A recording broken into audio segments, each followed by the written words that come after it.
Dane's got room to run. First and goal to go for Emery. Creek with the grab all the way down to the 25-yard line.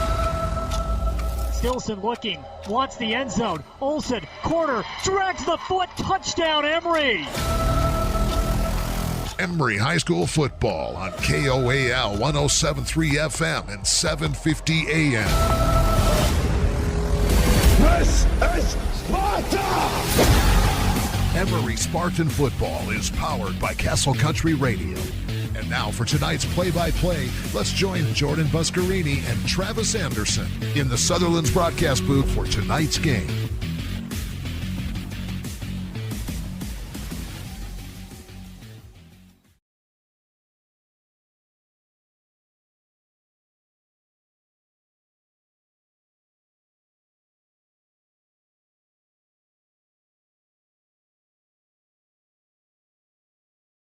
We're here on KOAL 107.3 FM and 750 AM. Jordan Buscarini alongside Travis Anderson. And Travis, after a week off, we're back at it, trying to get into the win column for the very first time as Emery travels on the road to meet the mighty Beaver Beavers. Yeah, we got that early bye week last week, so back at it in week number 2 for you and I against a powerful Beaver Beavers team. This is a team that is the defending 1A state champs. We saw them last year beat Kanab, a team that did beat Emery week 1, 45-20. That was last season.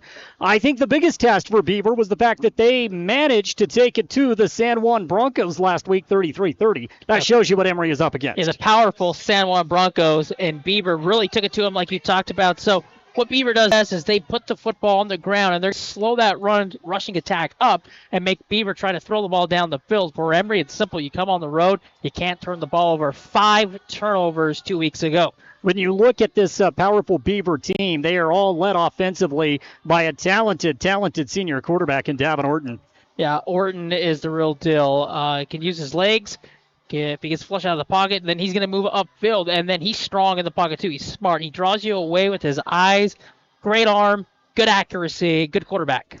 They don't throw the ball an awful lot, but when they do, they have been efficient. They will run, and they have a trio of backs that you have to pay attention to. Dub Pender, Noah Wolf, and also Bridger Blacker. This is a team that is very, very good, and their thought every year, it's win a state championship. That's the goal. That's the expectation here in Beaver. Yeah, three-headed monster with Wagner, Wolf, and Pender that you talk about. So you think you slow one down, and then here comes another one. You think you slow him down? Well, there's the third one. So it's a tough task tonight for Emery. You just have to play discipline. You have to stay in your zones. You can't overcommit to things. You just got to play, disciplined football. Let's talk about the Emery Spartans for a moment. That first game out against Kanab, not a bad performance. They just couldn't take care of the football. That proved to be the difference, and it is something that we talked with head coach John Famalo about earlier on KOAL's Drive Time Sports, and we will get to that interview coming up in just a few moments. But it's as simple as that. Take care of the football, and they may be 1-0 coming into tonight's game. Yeah, too many times when you get into the red zone, you've got to find Pater. They didn't. At least twice inside the 3-yard line, they came away with no points. And then you have a couple pick sixes, 3 to be exact. And you put yourself in a hole with 5 turnovers, and especially when you're in a neutral site, more of a road game situation for Emery, it's tough. I also know that when you look at the way they performed in that game, A.J. Thomas was a big part of it. He had his moments. There was a big 3rd and 19. He converted sidearm up over the top of the defense. That was huge. We also looked at some of the other things that they did very well, and that's put the ball in the hands of Trig Jensen. Yeah, it's learning back there, right?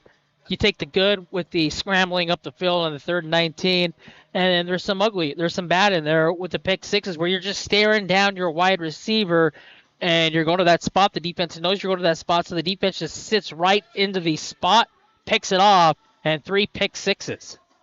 Again, it is the Landon's Diesel Service pregame show here on 107.3 FM and 750 AM. Emery getting set to take on the Beaver Beavers. We do have more coming up when we return. Again, you're going to hear from head coach John Famalo. That's straight ahead on 107.3 FM and 750 AM. At Landon's Diesel, they understand the heartbeat of your diesel truck. Whether it's the rig that powers your livelihood or the everyday vehicle that drives your life, the trained technicians at Landon's Diesel are here to keep you rolling. Plus, with 24-hour towing service, support's just a call away, anytime, day or night. Drive into Landon's Diesel for expert care tailored to you and your truck. Because when your diesel needs expertise, Landon's Diesel is always here.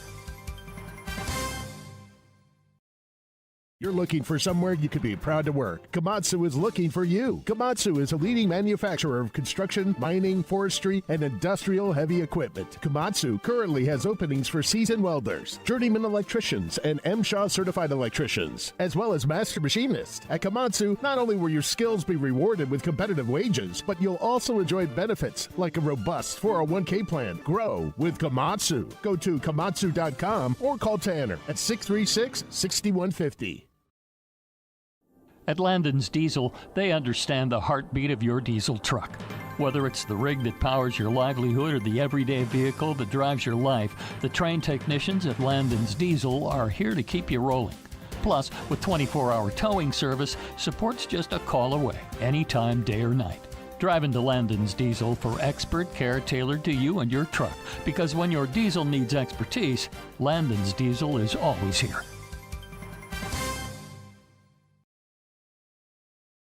Imagine a smooth, hassle-free journey to the front door of your new home with the Driggs Mortgage Team guiding you every step of the way. Hi, this is Greg Driggs. Our seasoned experts understand the ins and outs of home financing and refinancing. Come visit us at our new permanent address, 8 East Main in Price, where we plan to be a staple for years to come. Start your journey today. Call 801-427-3577. The Driggs Mortgage Team, NMLS number 272076, Equal Housing Opportunity. Driggs Mortgage Team is a DBA of Premier Mortgage Resources, LLC, NMLS 1169. The more things change, the more they stay the same. Yes, Mr. Automotive has a new building in Huntington. But that just means the services they offer just got better. Detailing and mechanic work are being added to the already great service Mr. Automotive had already offered. And all deals are still done with the owner at the lowest prices possible. New building, same best prices, and more auto services. Go to MrAutomotiveSales.com or stop by the dealership, 21 South Main, Huntington. Mr. Automotive, the best for less. Imagine a smooth, hassle-free journey to the front door of your new home with the Driggs Mortgage Team guiding you every step of the way. Hi, this is Greg Driggs. Our seasoned experts understand the ins and outs of home financing and refinancing. Come visit us at our new permanent address, 8 East Main in Price, where we plan to be a staple for years to come. Start your journey today. Call 801-427-3577. The Driggs Mortgage Team, NMLS number 272076, Equal Housing Opportunity. Driggs Mortgage Team is a DBA of Premier Mortgage Resources, LLC, NMLS 1169. At Oliver Law, we specialize in criminal defense and DUI. Everyone needs to know their rights. Let us guide you through the criminal justice minefield. At Oliver Law, we still believe in innocent until proven guilty.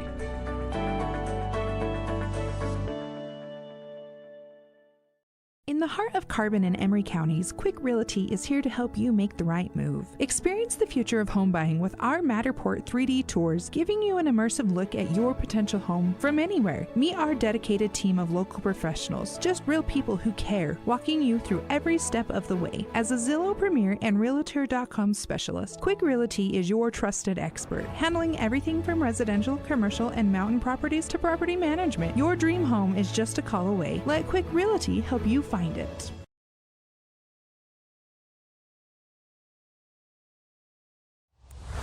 The Spartans play here. This is AJ Thomas, number 14. Jacob Morris, number 5. On 107.3 FM and 750 AM KOAL.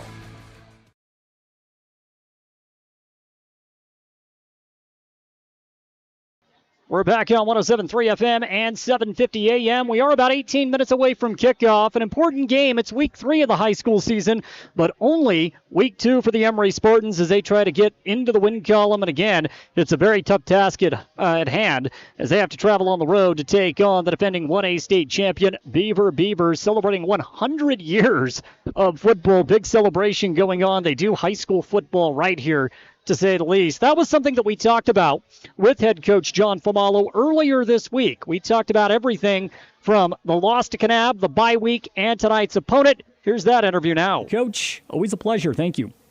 Hey, appreciate you having me on, Jordan. Yeah, Coach, always look forward to these talks, and I know it's not necessarily the outcome that we had anticipated or wanted in week 1, but we did know it was going to be a difficult game, and it was kind of a weird setting, right? I mean, it kind of had a basketball vibe to it this first week in this kickoff preview out at Snow College. It was different.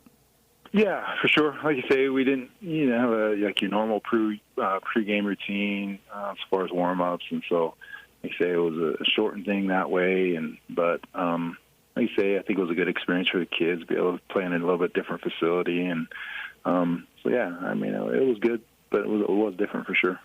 When you go back and look at the way the game actually went down, Coach, I know that this is.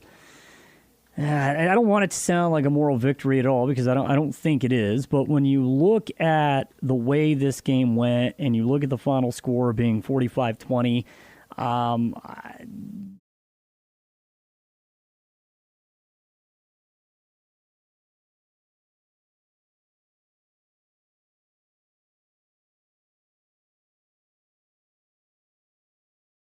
Coach, always a pleasure. Thank you.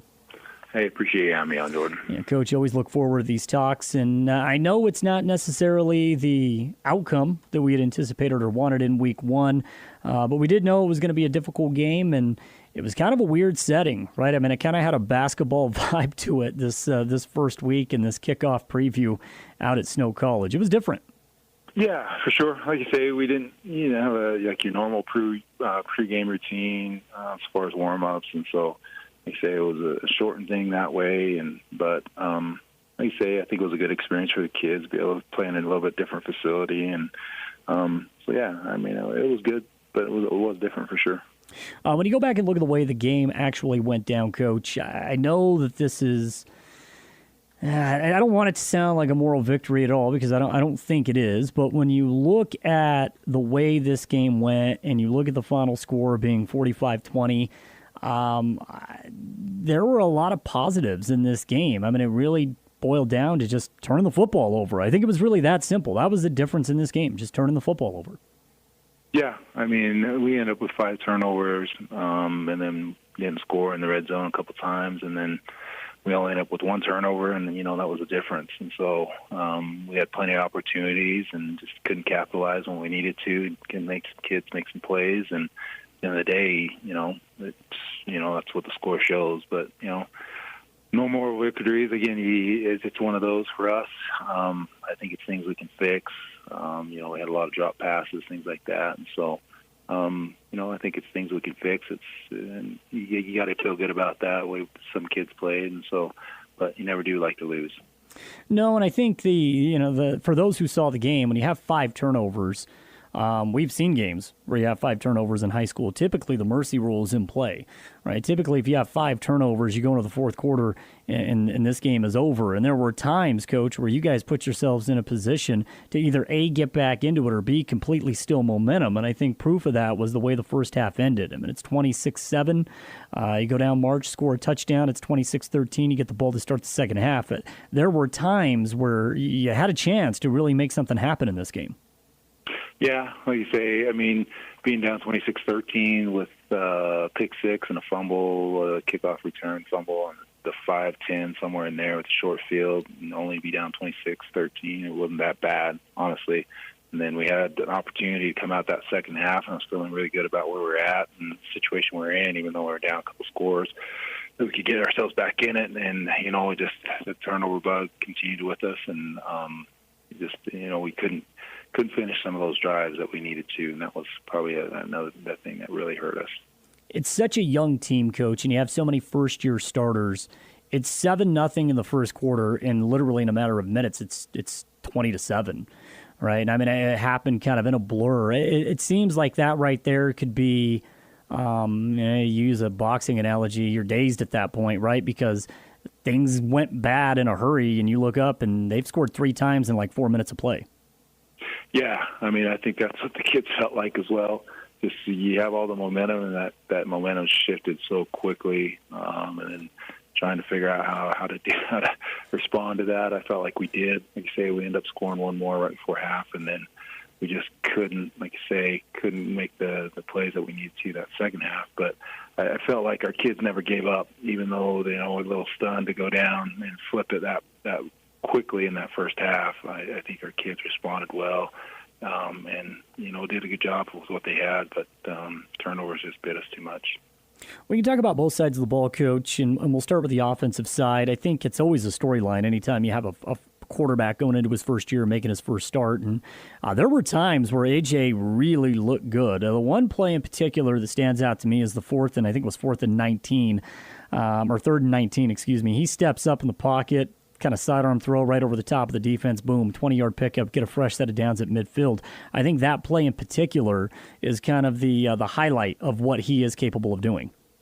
Yeah, I mean, I thought that was a crucial play, kept the drive alive. I thought he did a good job using his legs, extending plays, check downs to our backs. I thought he did a really good job that way. And so, a lot of positives from A.J. I thought he had a gutsy performance. Had a lot of pressure at times, but, I felt like our O-line gave him some time, but just couldn't get enough separation in the back end from our receiver sometimes. But I think for the most part, he did a phenomenal job with the first start.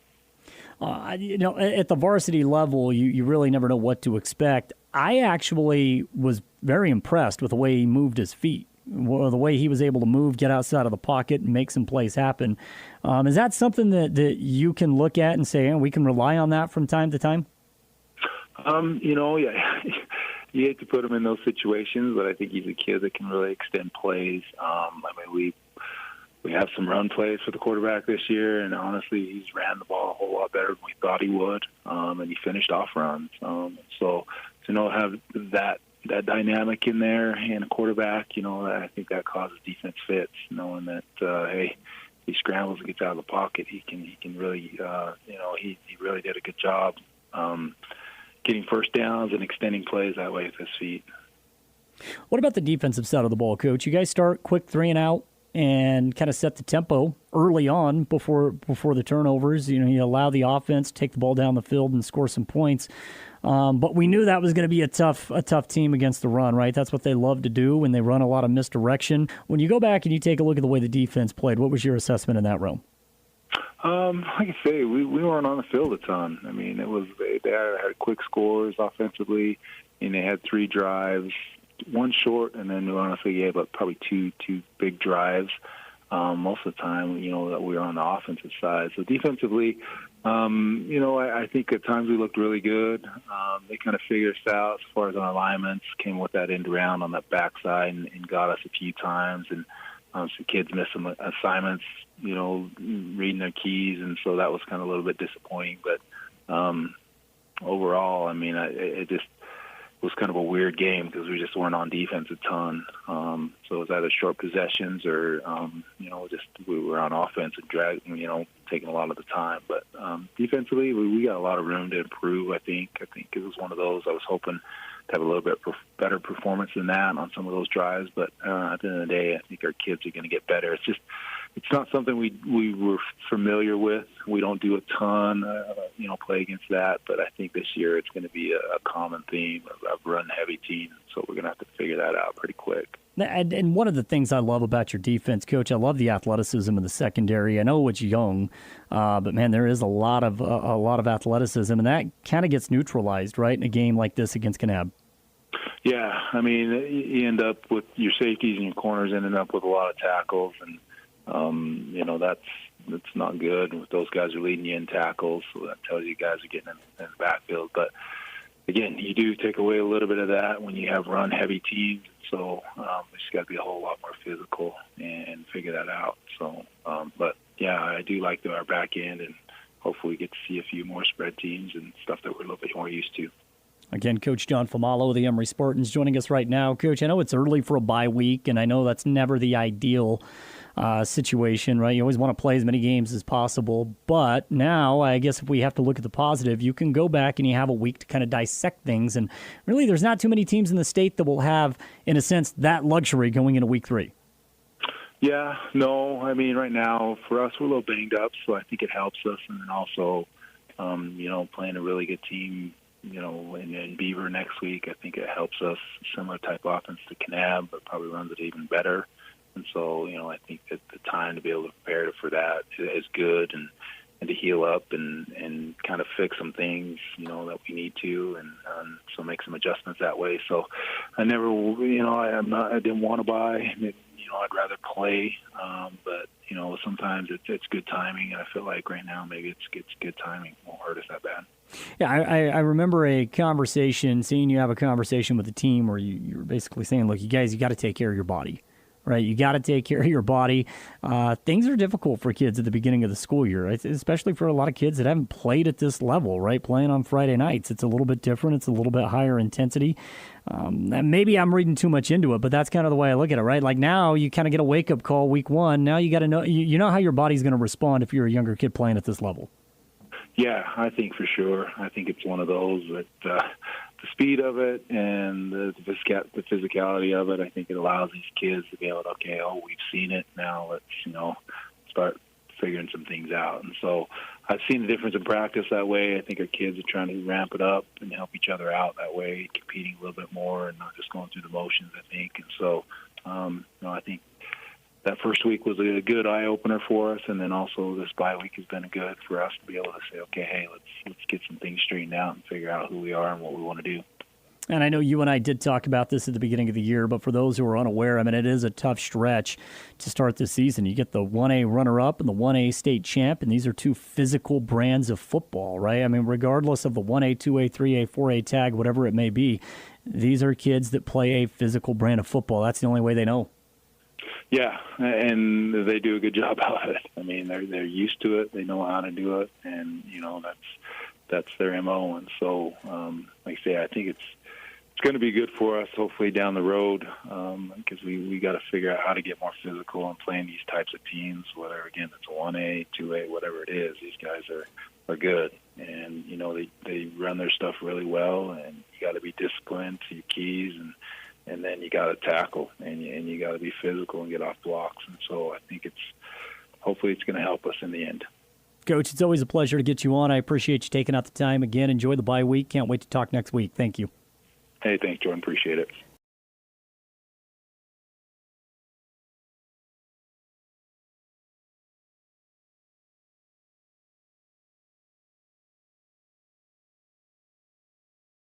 Again, that right there was our interview with head coach John Famalo, gearing up for today's game. Again, Emery getting set to take on the Beaver Beavers. We are about 5 minutes away from kickoff. And Travis, as you got to listen to what Coach Famalo was talking about, I mean, really, it did. It just boiled down to turnovers, and that's something they have to clean up tonight. Yeah, too many turnovers like he talked about. You just can't do that in a game against a team really good like Kanab, and especially tonight against a team that's really good in the Beaver Beavers. You have to play clean football, because if you have 2+ turnovers in this game, the mercy rule might be in effect. And one of the other problems for Emery tonight, they will be without senior Bo Stilson, who had a phenomenal game against Kanab. That's going to definitely take away an element of the offense, no doubt. Yeah, it stinks. You lose a weapon, so somebody's going to have to step up in that role. Who's it going to be? We'll find out.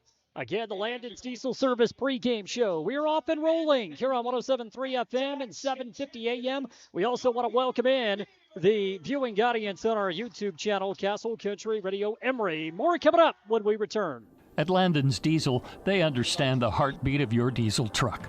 Whether it's the rig that powers your livelihood or the everyday vehicle that drives your life, the trained technicians at Landon's Diesel are here to keep you rolling. Plus, with 24-hour towing service, support's just a call away, anytime, day or night.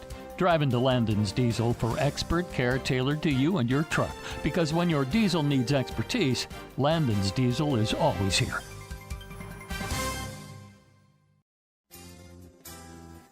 At San Rafael Health, they believe everyone deserves compassionate and dedicated care. Whether you're looking for a place for mom, dad, or any loved one, the doors are open. San Rafael Health accepts private pay, Medicaid, Medicare, and commercial insurance, ensuring quality health care is accessible for all. Let the family at San Rafael Health take care of your family. Call today at 384-2301 and let San Rafael Health provide the care your loved ones deserve. Transform your space with Spectrum Paint featuring PPG paint, the ideal choice for any home project. Imagine a kaleidoscope of colors at your fingertips, from soothing pastels to vibrant primaries. Whether revamping a room or adding character to your exteriors, Spectrum Paint makes every brush stroke count. Dive into a spectrum where quality meets creativity and paint your world with us. Visit Spectrum Paint to find the perfect shade for your home today. Picture this. A sudden burst pipe, flames engulfing your kitchen. Disaster strikes when you least expect it. But fear not, because Restore Wizard of Price is here to save the day. Their team of restoration experts is ready to tackle any fire or flood emergency from start to finish. They're not just here to fix the damage, they're here to restore your peace of mind. Don't let disaster catch you off guard. Call Restore Wizard of Price, 637-9165. Restore Wizard, the magic of a fresh start. At A Perfect Smile, they specialize in transforming your smile with precision and care. From porcelain veneers and dental implants to orthodontics, crowns, and bridges, their expertise covers every aspect of general and cosmetic dentistry. Dr. Jackson and his team are here to address even the most challenging dental concerns, helping you achieve a smile you'll love. Ready for a smile makeover? Call A Perfect Smile today, 637-2100, to schedule an appointment. Looking for the perfect mattress? We've got you covered. At Bill's Home Furnishings, we have the largest selection of mattresses in eastern Utah, including the highly rated Serta Perfect Sleeper. And when it comes to price, we're competitive with anywhere in the state. But we're more than just mattresses. From quality furniture and home accessories to reliable appliances, we've got everything you need to make your house a home. Stop by Bill's Home Furnishings today, where selection, savings, and service meet. Right here in eastern Utah. The Spartans play here. This is Jaden Atwood, number 15. Miles Warrenson, number 52. On 107.3 FM and 750 AM KOAL.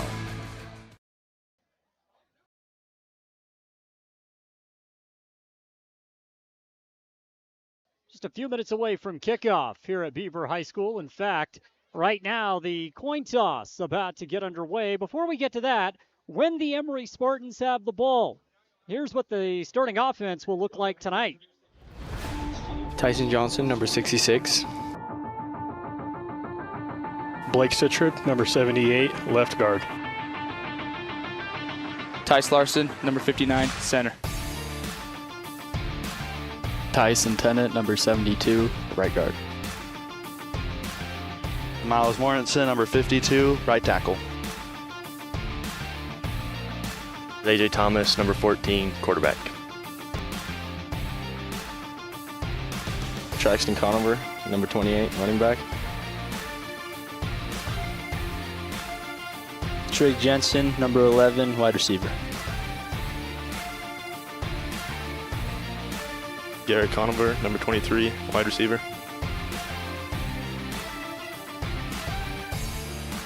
Craig Leroy, number 9, wide receiver.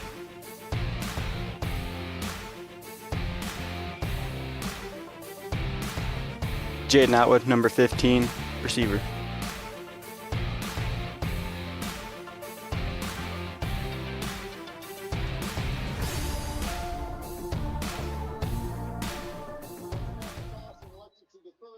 So there's the starting offensive lineup tonight for the Emery Spartans. You notice the big difference is no Bo Stilson. Yeah, it's going to be tough, right? Again, we talk about coming in here, playing this team, and the weapons that you're missing now. Yep. It's definitely going to look different. Craig Leroy stepping in tonight for Bo. Emery comes out tonight with the white tops and the black pants with the black helmets. Beaver, again, their traditional white helmets, blue jerseys, white pants. They won the coin flip. They elected to defer, so we're going to see this Emery offense first. I don't think that's a bad way to start this game. What you want to do is try to set the tempo. That's going to be important for Emery. Set the tempo early on. Have a drive, take some time off that clock here in the first quarter.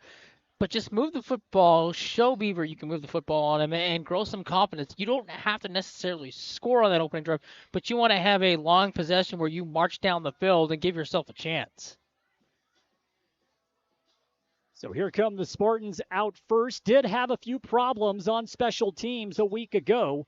We'll see if they have fixed those issues. Back to return deep, Craig Leroy. Also joining them is Jacob Morris. Morris will stand on the left, Leroy on the right, standing at about the 15-yard line. And De Leon will kick things off for Beaver. Emery will be moving left to right off of the radio dial. De Leon gets his running start, end over and kick, and we are underway Leroy snags it at the 5, gets out to the 10, 15, now to the 20. Spin move, 25, 30. Cray Leroy's got room to run, and he's brought down at the 34-yard line. Not a bad return for Cray Leroy, and that gives Emery manageable field position to get things rolling. Yeah, 2 weeks ago against Kanab, Emery, you talked about the struggles, but there was some positives. They did put themselves in great field positioning to start those drives. Average start was about the 35-yard line where they're up to now. Again, our first look of the afternoon, or evening, I should say, with starting quarterback A.J. Thomas. Emery's going to come out empty backfield. 3 wideouts to the right, 2 to the left, 2 in the slot.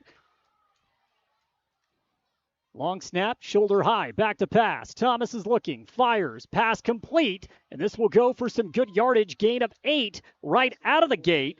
He finds Logan Lester for his first reception of the season. First time we've got to call Logan's name this year. Yeah, Logan just goes up and then sits right in the soft spot of the defense, and it's a check down, and it works, and you pick up some positive yards on first down. 8 yards, 2nd and 2, exactly where Emery wants to be. 1 in the backfield this time for Thomas. Shoulder high snap, hands it off to Conover. He goes left side. Hard-nosed run, dragging the pile with him. He's got the first down and maybe a tad bit more. Hard-nosed run by Traxton Conover, and that will be enough to move the sticks. 1st and 10, Emery. Conover on his first carry goes for 3 yards. That slow developing play, you just push the pile forward, and you get the nose of the football past the sticks. First down, so 2 plays. You pick up a first down, and you're already close to midfield. Ball right now placed at the 46-yard line. Emery on their own side of the field. Ball's going to be placed on the near hash mark. Closest man outside to us is Cray Leroy lining up outside in the slot. We have Garrett Conover. Far side, Jaden Atwood. 1 man in the backfield for Thomas once again. 3-man front for Beaver. Thomas takes the snap. 3-step drop, under pressure, flushed out right side. He's going to climb the pocket, keep it himself. Spin move to get back to the line of scrimmage, and maybe a gain of 1. But a heads-up play that time by A.J. Thomas to turn at least nothing into a little something to set up 2nd and 9. Net for Beaver, that's Dominic Toby coming out from that spot right there. Read it perfectly. Then he flushes A.J. up, and then he makes the tackle. But does a good job. You just tuck, roll forward, and you pick up a yard. A little bit more of a dynamic playmaker on the field tonight for Emery. And Logan Lester as well. We'll see how much of a role he plays within this offense. Already 8 receiving yards in the game. Back to pass, quick out. Cray Leroy, he's got it on to Beaver's side of the field. Spin move. We'll see exactly where they spot him. He took a hard pop, knocked out of bounds on the Beaver sideline. Good for about a gain of 7. So that will set up, well, we'll give him 6. So that'll set up 3rd down and 3. Good job again. It's a check down play. Throw a little bit high, but Leroy goes up, makes a nice catch, and it takes the pop, like you said, comes up 3 yards short of the first down. So 3rd and 3, crucial 3rd and 3. Spartans on the move, left side, trips. Leroy draws man-to-man coverage on the right with Dub Pender. Snap, Conover up the middle, room to run. He is close to the first down sticks, and I believe he got it. He did off of a gain of 4. That's the 2nd first down of the drive for Emery, putting together an impressive look to get things moving. 1st and 10 by Conover, his 2nd first down himself on the ground. Yeah, Conover, smooth play. You got a lot of running room in the backfield, so that handoff's deep, and then you just turn, and he's already got his momentum going forward, and he shoots the gap, first down. 9:47 and counting in the first quarter. 1st down and 10. Emery on the Beaver 43. Thomas, quick pass, finds Jaden Atwood, who takes a hard pop and dropped the ball. It comes loose. That was a hard hit. Coming up by Hazen Albrecht. Well, you know you're going to take a pop on that slant play. The throw sell just a little bit. Jaden goes up and makes it, but as he's got his fingertips on the football, gets popped incomplete, 2nd down. First target for Jaden Atwood. Trips left side, 1 right out to the right. That's Leroy once again here on 2nd and 10. Longest 2nd down that Emery has faced on this opening drive. Quick pass. Leroy hauls it in, takes a pop by Dominic Toby. But Leroy's able to bring it in inside the 40, shy of the 35, down to the 36-yard line. So this is a manageable 3rd down for Emery. We're looking at 3rd down and 3 once again. Similar to the last 3rd down play they picked up, 3rd and a long 3. Last time it was that handoff that he got the running start, easily picked it up. We'll see what they do on this 3rd down play. I like handing the football off for 2 plays to pick up 3 yards. Traxton Conover is going to be the lone back. Gideon Meekum is coming to the game, so you got a little power off of the outside. Leroy now far side to the right.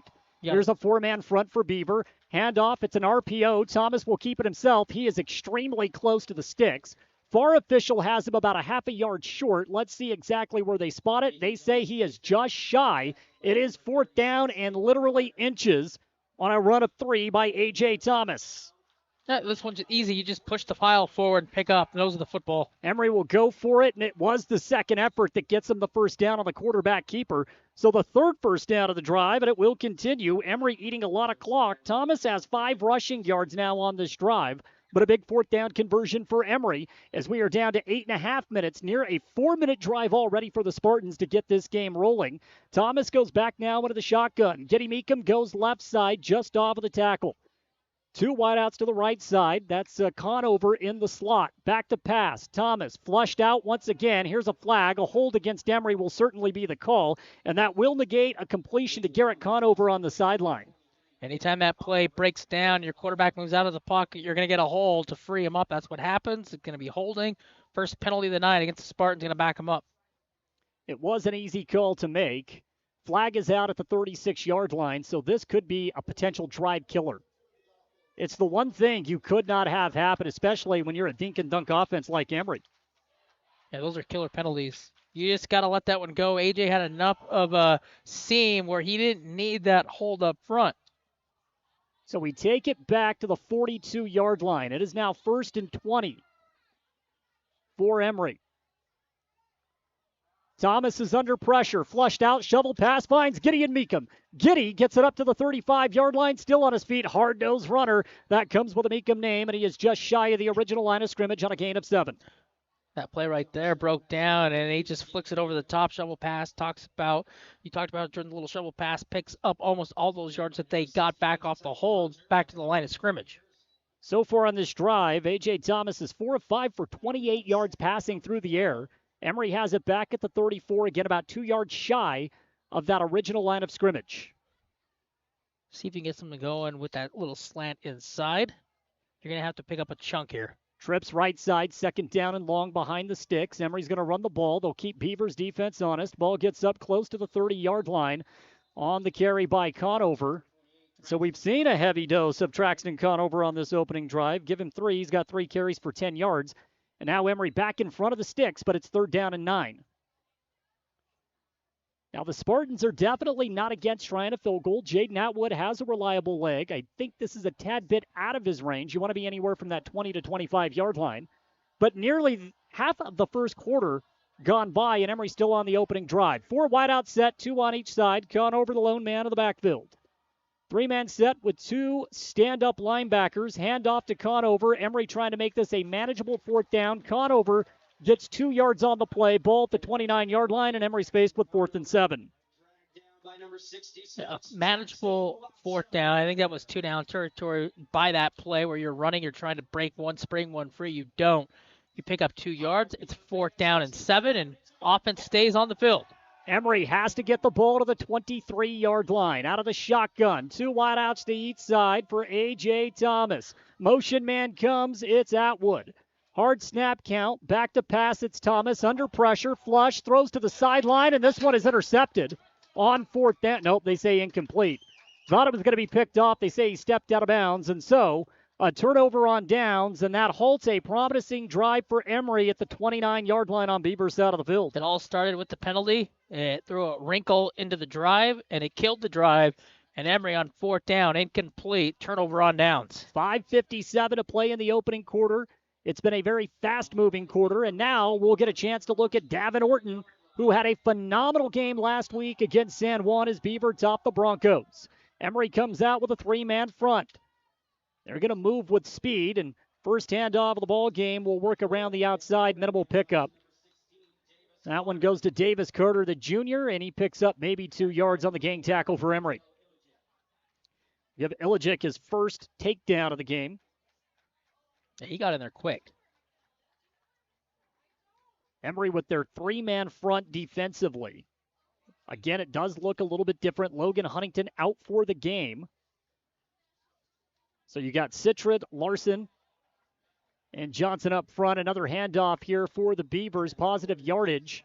Jaden Atwood was in on the takedown. He got some help. by Tice Larson, and so that ball pushed out to about the 35, 3rd down and 4. Yeah, Traxon got in there too. Swim move to get through the defense to be the first one to pop him. Big play. Emery trying to force a quick 3 and out. They did this on the opening drive last week, or 2 weeks ago rather, against Kanab.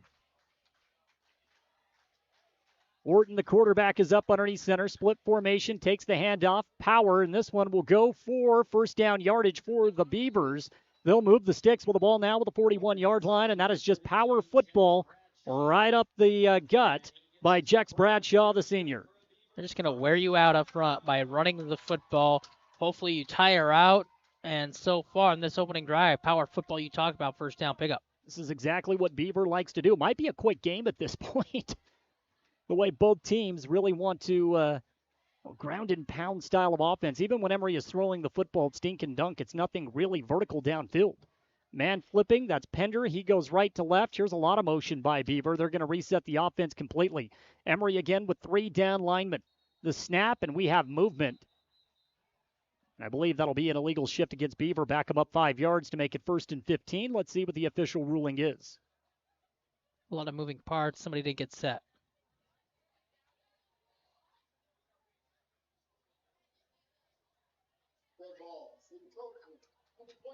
Call encroachment against Emery rather than an illegal shift. Interesting. As you said, a lot of moving pieces. So Beaver will take the free 5 yards, and just like that, they're at their own 46-yard line. It's 1st and 5. Maybe the helmet just slightly above the football. Yep. Get a little anxious with all the movement. And we have another pre-snap penalty. This one certainly has to be against Beaver, right? Yeah. So Emery will get those 5 yards back. So the ball goes back to the 41-yard line, and now we're looking at 1st down and 10. A little overexcited, saw something in that defense, and he wanted to hurry up to the line, and then everybody moved before the football snapped. Orton's a ball player, knows exactly how to get this offense moving, a well-oiled machine. Anytime you put up 33 on San Juan, you're doing something right. 2 wideouts to the right side here for Beaver. More motion. Orton's going to keep it himself this time, finds a gap, spin move, gets past the 45-yard line, tackle just shy at the 47-yard line, so 2nd down and about 4 coming up on a gain of 6. We're down to 3 minutes and 33 seconds left to play here in the opening quarter. And they're not going to waste any time. They're going to get the huddle, they're going to get the play, they're going to get up to the line, they're going to have all those moving parts, and then they're going to go. And for Emery's defense, they've got to stay stout and strong up front. Here comes a reverse. First time we've seen misdirection from Beaver, and it was nearly broken for a big play. Instead, an excellent takedown by Trig Jensen. He brings Noah Wolf, the senior, down just shy of the 1st down stick, so it's 3rd down and 1. What an open field tackle by Trig Jensen, coming from the opposite side of the field for the takedown. Saved the touchdown. If Trig's not there, that's probably a touchdown. Yeah. Huge play by the junior Trig Jensen. 3rd down and 1. Orton under center. Takes the handoff, easy 1st down pickup. Jaden Atwood with the tackle, but not before the ball carrier. Jex Bradshaw has a big gain, and now the ball at Emery's 44-yard line. Beavers in business with 2:47 to play in the first, no score.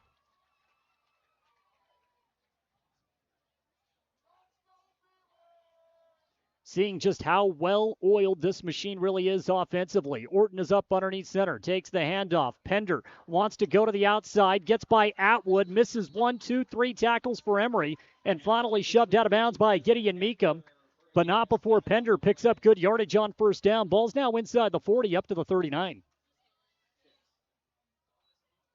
They're just got to pound the football, wear you down, and make you make open field tackles. Ball at the 39, up underneath center this time. It is Orton once again. Orton hands it off, and this will go for yardage just shy of the 1st down stick, so another 3rd down attempt coming up for Beaver. Blackner that time able to get it within distance of 1st down. It's 3rd down and 1. I believe it's a 3rd down and 1 for Beaver on this drive as we hit the minute 45 mark here in the first quarter. Not a lot of stoppage time. Orton is up underneath center, goes to the hard snap count, handoff up the middle, and again, positive yardage to the outside, and there's room to run. Pender down the sidelines on the misdirection. He'll take it to the house, touchdown.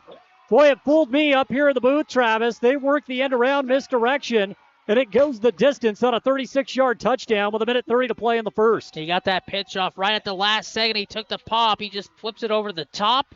Nobody on that side of the field, and he can walk into the end zone. Beavers strike Spurs 6-0.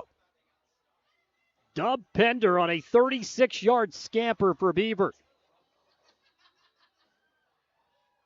And just like that, the Beavers take a 6-0 lead.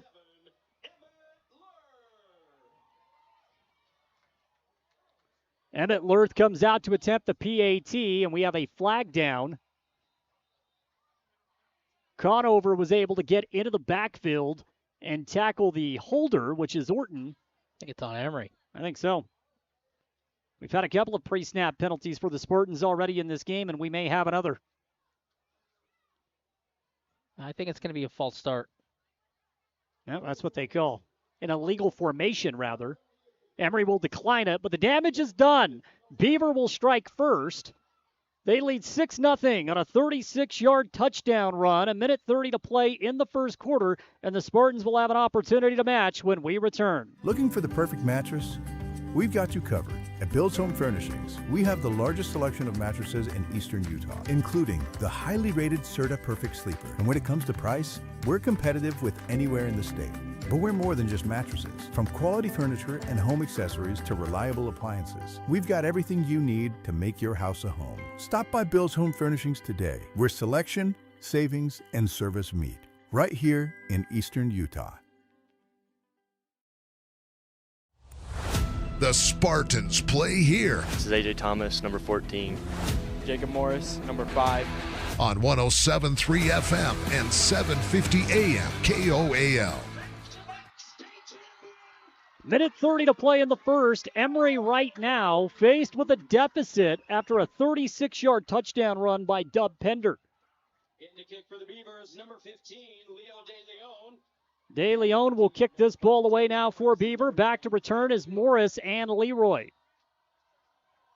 End over end kick. And Leroy grabs it. He's up to the 20, 25-yard line. Tries to get to the outside, and he's taken down shy of the 30. They'll spot it at about the 27-yard line, and that's where Emery will set up shop for their second offensive possession of the quarter. Great special teams by Beaver to get downfield and then gang tackle him out of bounds. So Emery's got a long ways to go to tie this thing up. Promising opening drive. The penalty derailed that drive.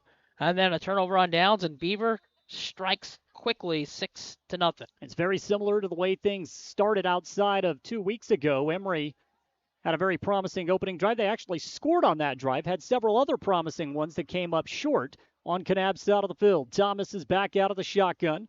He'll call for Conover in motion. He moves right to left. Thomas back to throw. He's going to climb the pocket. He'll keep it himself. Gets to the 30 and ran out of bounds at about the 31-yard line. 32, they'll spot it. So give A.J. a gain of 5 on that carry. A.J.'s had a bit active with his feet early on in this game already, and a lot of that has to do with the fact that he has been under some heavy pressure. He's got 4 carries for 10 yards. And defensively, Beaver has everything locked up. There's nowhere to go with the football.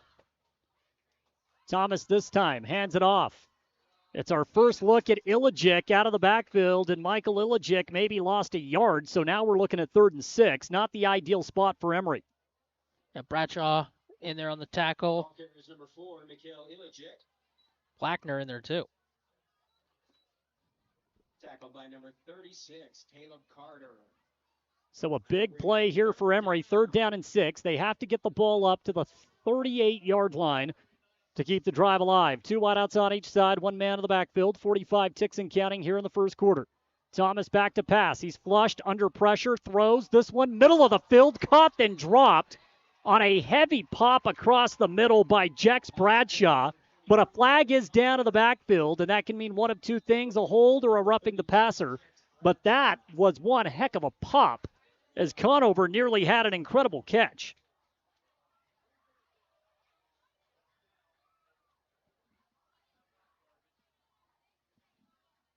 See what the ruling is. That's a roughing the passer penalty, and so Emery will extend the drive, and that was all created by A.J. Thomas. getting fancy with his footwork under pressure, Travis. And Emery now has the ball their own 46-yard line with 36 seconds to play in the first. Could be a costly penalty for Beaver as they were close to getting Emery off the field, 3 and out. Should have had him off the field. Instead, you commit a silly penalty with a late hit. But the play in the middle of the field, the pop, that he just almost hung onto the football. Bradshaw with a heavy hit. RPO, Thomas keeps it himself. Right decision, just shy of the 50, gain of 4. And that'll set up 2nd down and 6. And if Emery would like, that could be the last play of the first quarter. As Thomas now has 5 carries for 14 yards. Well, it's 2nd down and 7. And the Spartans will get one more play. 2 wideouts to each side. 3-man front here for the Beavers. AJ runs the clock down, and that'll take us to the end of the opening quarter. It's an entertaining one here. Beavers 6, Emery nothing. Spartans with 2nd and 7 at midfield when we return. It's Emery High School football, and it's here on KOAL 107.3 FM and 750 AM. Looking for financial solutions? At Cache Valley Bank, they're here to help.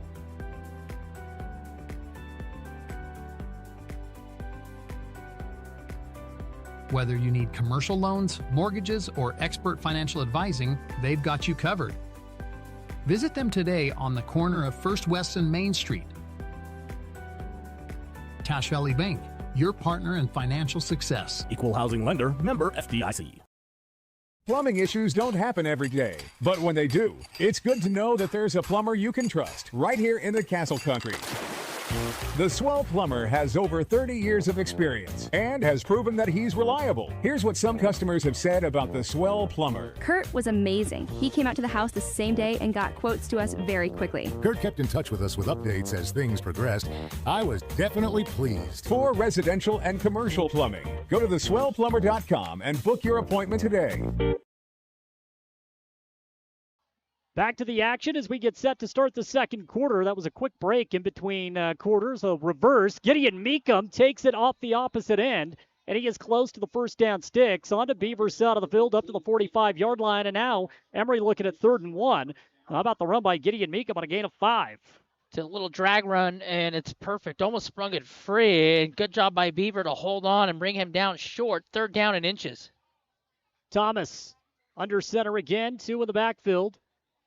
Emery's going to try to run this power style, and they are shy of the first down stick. Got tripped up, and as he got tripped up, his knee hit the turf. Try to go to Ilijic once again. Ilijic is not, he's got no gain on the play, so 2 carries minus 1 yard. Just push your quarterback. Thomas is back up underneath center. Emery has gone for it once on 4th down, and they were successful. This time a handoff and around. Conover's got it and more. Love the play call. Misdirection. As they take it to Garrett Conover on a nice run. So the defense all bit towards coming through the right, and then you just go left, and nobody's on the left side, and you pick up the first down. It's a gain of 8 for Conover on his first carry of the game. He has been active as well. 1st and 10, Emery. Once again threatening on Beaver's side of the field. 10:45 to play in the first half. Thomas with a handoff. This one goes to Conover once again. This one, Garrett. And, excuse me, that one goes to Traxton. Last one went to Garrett. Traxton this go around on a gain of 4. Traxton's up to 16 yards on 5 carries.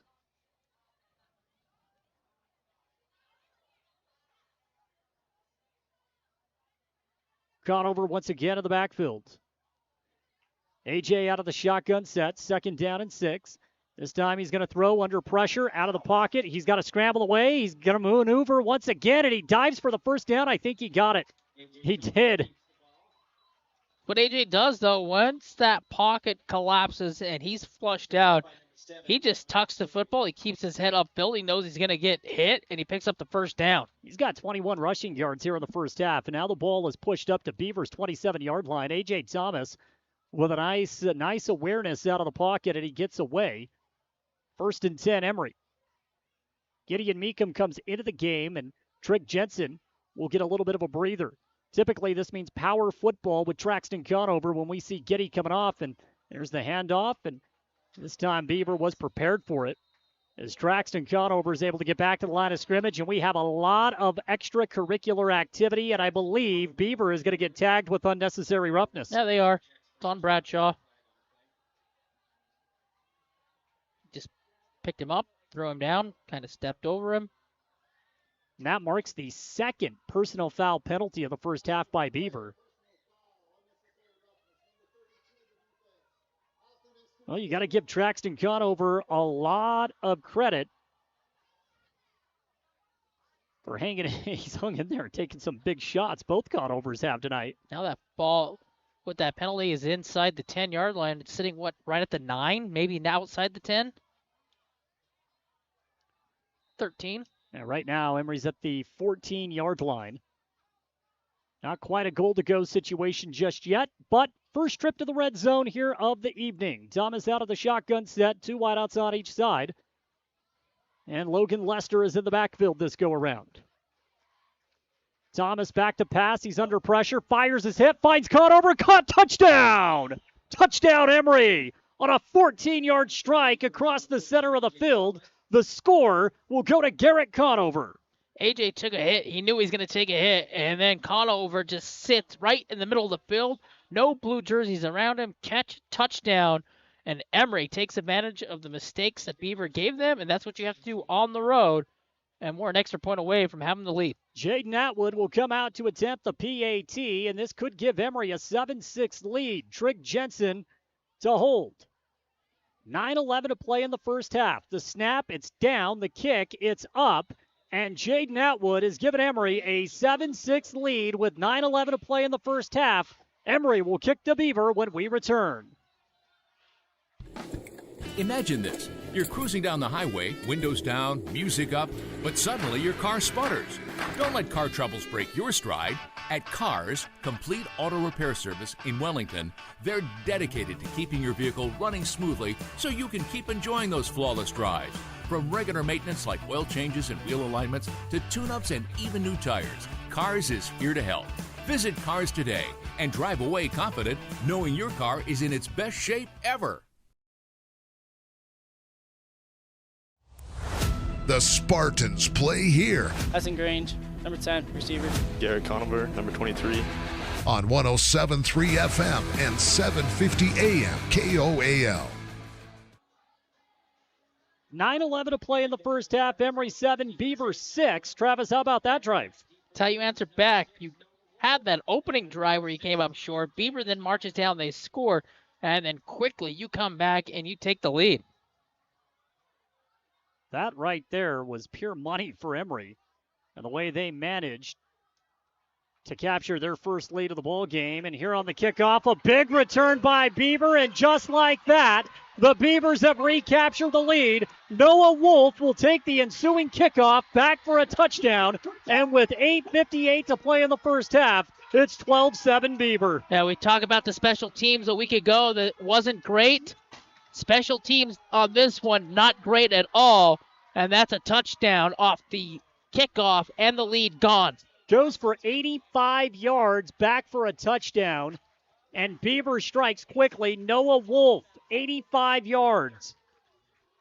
2 Emery Spartans got bottled up right at the point of attack, and they kind of ran into each other. And once that happened, there's the gap, and nobody's going to catch him with the speed. And you talk about answering back, well, there you go.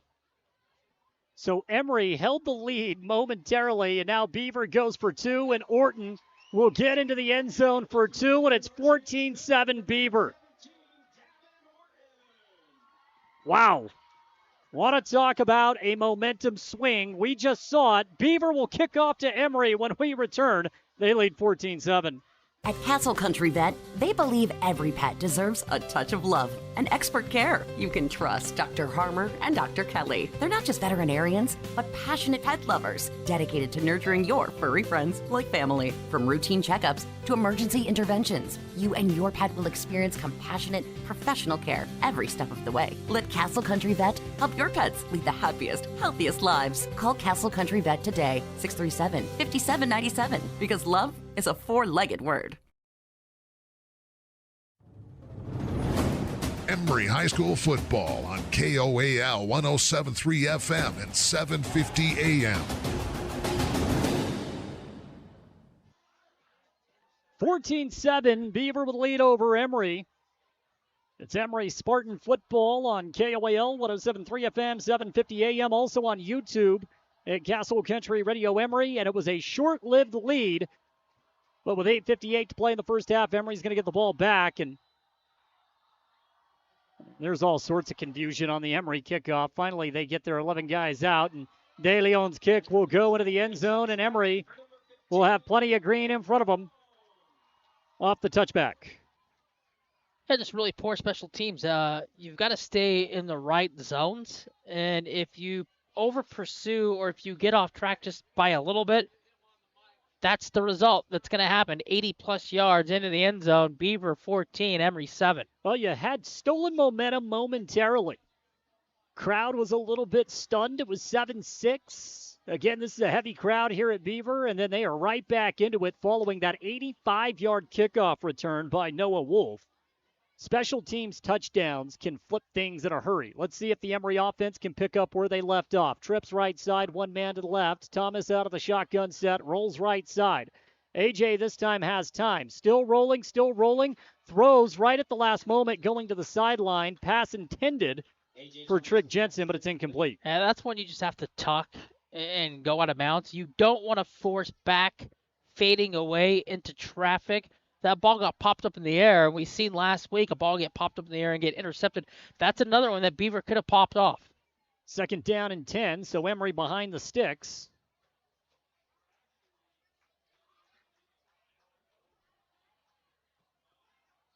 $8:49 to play in the first half. Emery moving right to left off of the radio dial. Thomas is out of the shotgun set. And we have movement. So again, if you don't believe in momentum, rewind and watch this game. It's 7-6 Emery. Not going to say Beaver was deflated, but it was quiet. And then you give up a special teams touchdown. It's loud. You have an incomplete pass on first down, and then a false start pre-snap-wise on second down to set up 2nd and 15. Bad sequence here for the Spartans. AJ off the RPO, delayed handoff, ball is on the turf. And fortunately for Emery, they recovered. Tice Larson, the center, with the heads-up play. Still a big loss, and now Emery is looking at 3rd and 19. 3rd and 19, and you have to throw the football. And you just hope that you make a play, you pick up some yards to give yourself a chance to punt this football away or get a first down, but you don't want to force it by going, long down the field, and it gets picked off, and you give up a short field. We've seen this scenario for Emery once already this year. They had a 3rd and 19 last week against Kanab, and they managed to convert on a pass down the center of the field to Bo Stilson. Here comes the man in motion. Back to pass, it's Thomas. Pocket's clean. Now he's flushed out right side under heavy pressure. If he throws it, it'll be on the run. He'll keep it himself. And he dives forward for a gain of 9. He gets back to the original line of scrimmage, but Emery will have to send out the special teams unit. It's 4th and long. Yeah, there's no chance. Great job by Beaver. Everything downfield locked up. Davis Carter has one side locked up. Then you flip to the other side. That side's locked up. Nowhere to go with the football. You have to tuck. You have to scramble. And you pick up a few yards. 4th down and 10. Again, penalties derailed the drive. Atwood will boot this ball away. 2 back to return deep now for Beaver. That's Davis Carter and Noah Wolf, who had an 85-yard touchdown run just a few moments ago. Atwood was under heavy duress, barely gets this away. It is an end-over-end punt, and it dies at the 40-yard line. So Emery will net about 20 yards on the punt, and Beaver will take over on Emery's side of the field with 7:09 to play in the second quarter. That ball right there looked like it was going to get blocked. Good job by Jaden to get rid of the football, get some of the football up in the air, and managed to get that punt off. And again, short field for Beaver. It's amazing how one big play can really shift an entire game. Orton out of the shotgun set. He's going to throw. Fires into the flats. It's caught by Wolf trying to get to the edge, and Cray Leroy brings him down. But not before Wolf picks up positive yardage, a gain of 6. He gets it inside the 35, down to the 33-yard line.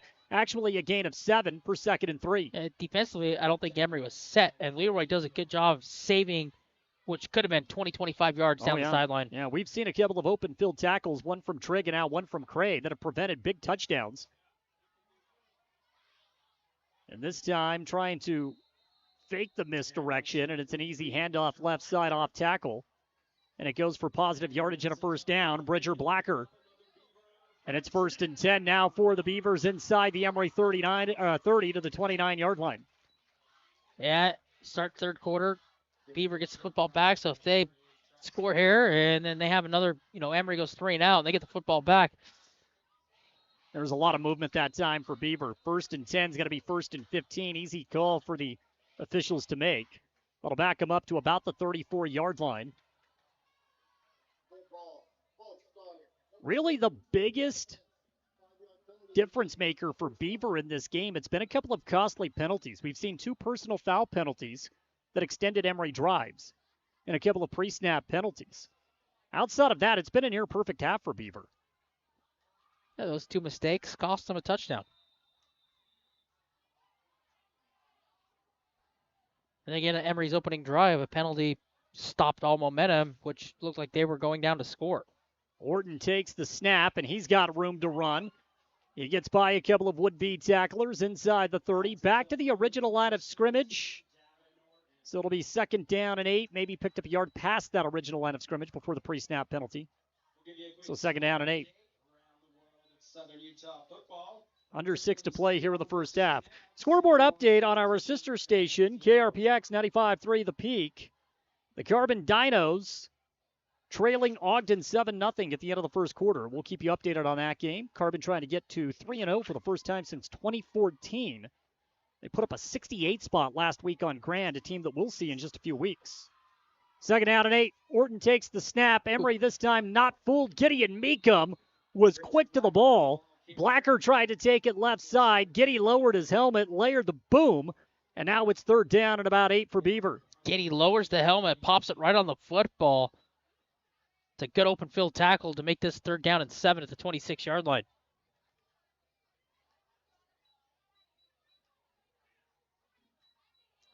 Five minutes left to play in the first half.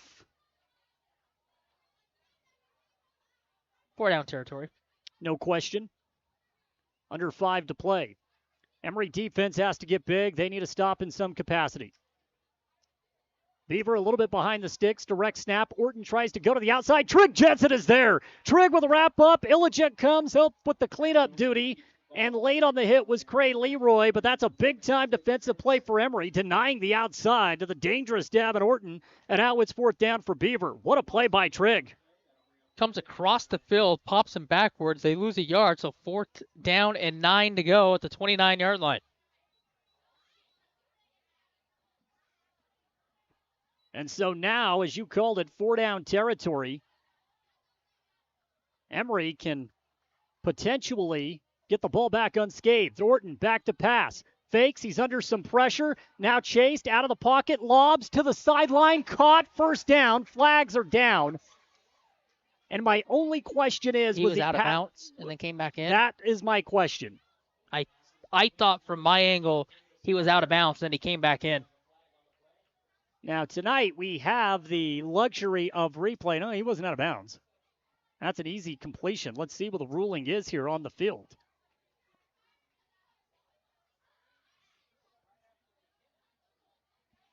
It's a weird flag. Yeah.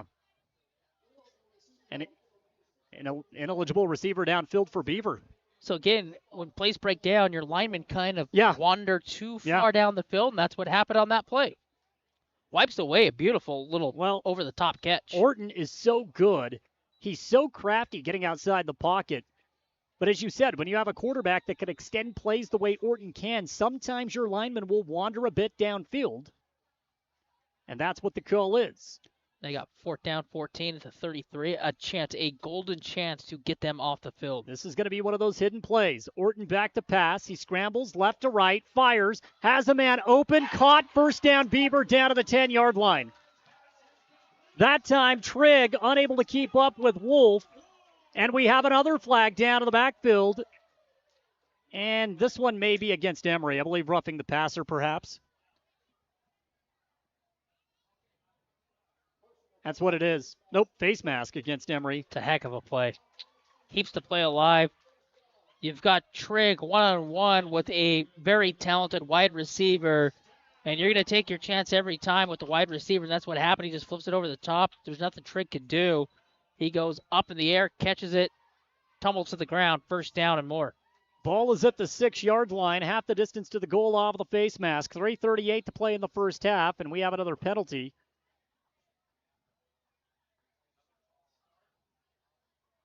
No, I don't believe there is going to be a penalty on this. I don't think they. I think it was I think it was a premature snap. Yeah. They're not going to assess a penalty. Instead, it's Beaver football. First down, goal to go from the 6-yard line.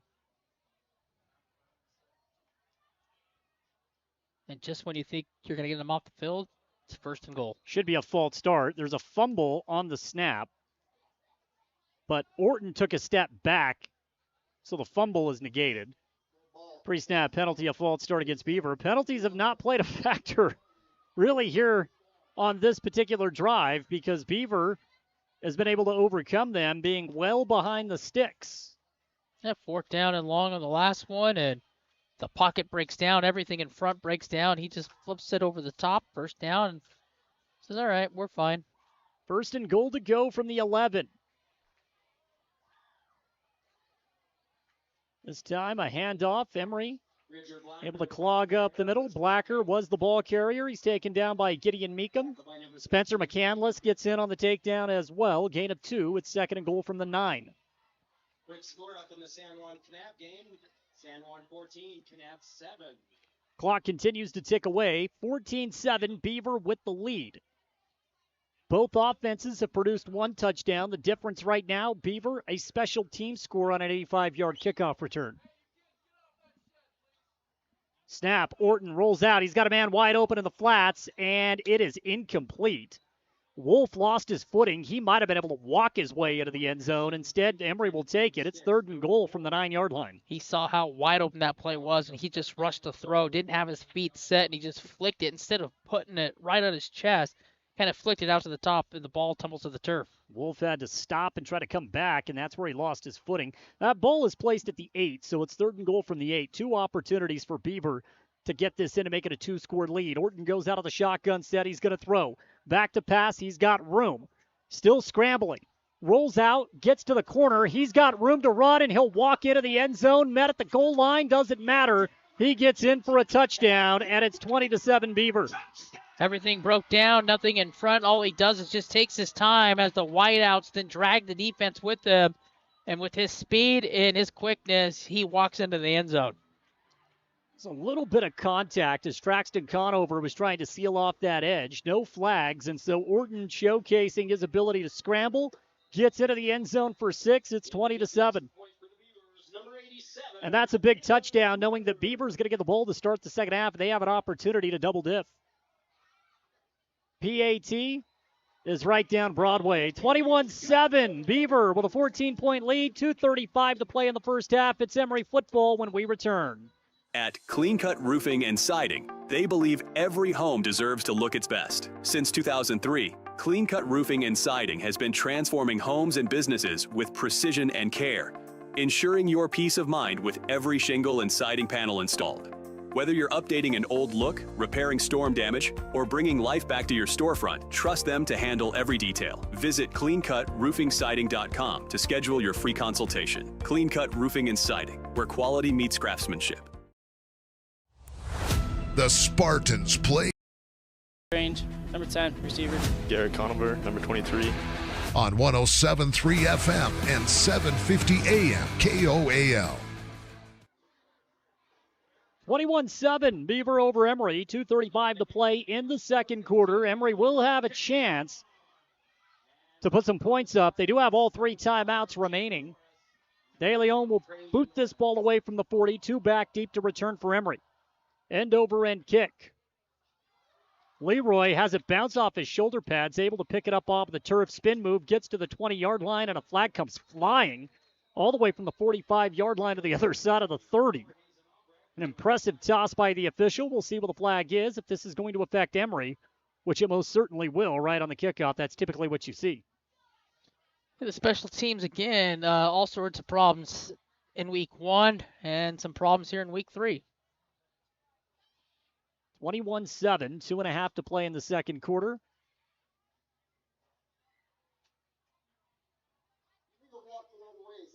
It's an illegal block below the waist against Emery. And that is a half the distance to the goal penalty. Typically, when you see a flag come out on the kickoff, it's going to result against the receiving team. That's typically the way it goes. And Emery, they have to move the football here. They are pinned deep. You go 3 and out here. You have to punt the football back, short field. Beaver scores to get the football back to start the third. Yeah, I mean, I mentioned Emery has 3 timeouts. Also important to mention that Beaver does as well. Spartan football. Motion man comes. It's Atwood left to right over the radio dial. That'll line up 3 wideouts right side. Thomas back to pass. Thomas under pressure, trying to maneuver his feet, and he is taken down back at the goal line. They're going to give him forward progress, so he is down at the 1-yard line, and that is exactly what Emery did not need. Pressure coming right up the gut. Maverick Albrecht was nearly untouched, and we have a timeout taken by Beaver. They spot this ball at the 3-yard line, and Emery has to get it all the way to the 21, so they are already faced with 2nd and 18. Timeout on the field, we'll take it as well. It's 2nd down and long for Emery. Discover peace of mind with Don's Hometown Insurance, now even closer to home at their new location, 58 West Main Street in Price. Connect directly with friendly agents ready to tailor a package just for you. Imagine bundling your home, auto, and life insurance, simplifying your life while maximizing your savings. Experience personalized service designed to protect what matters most to you. Visit Don's Hometown Insurance today and feel the difference. The Spartans play here. Essen Grange, number 10, receiver. Garrett Conover, number 23. On 107.3 FM and 750 AM KOAL. Out of the timeout, 2nd down and 17 for Emery. Thomas is out of the shotgun. Quick pass. Works it over to Cray Leroy. Leroy with some room to run. He'll get it out to the 15-yard line. That gives Emery some breathing room on a gain of 12. So it will be 3rd and manageable. Beaver going to call timeout? Or Emery? Yeah, Beaver.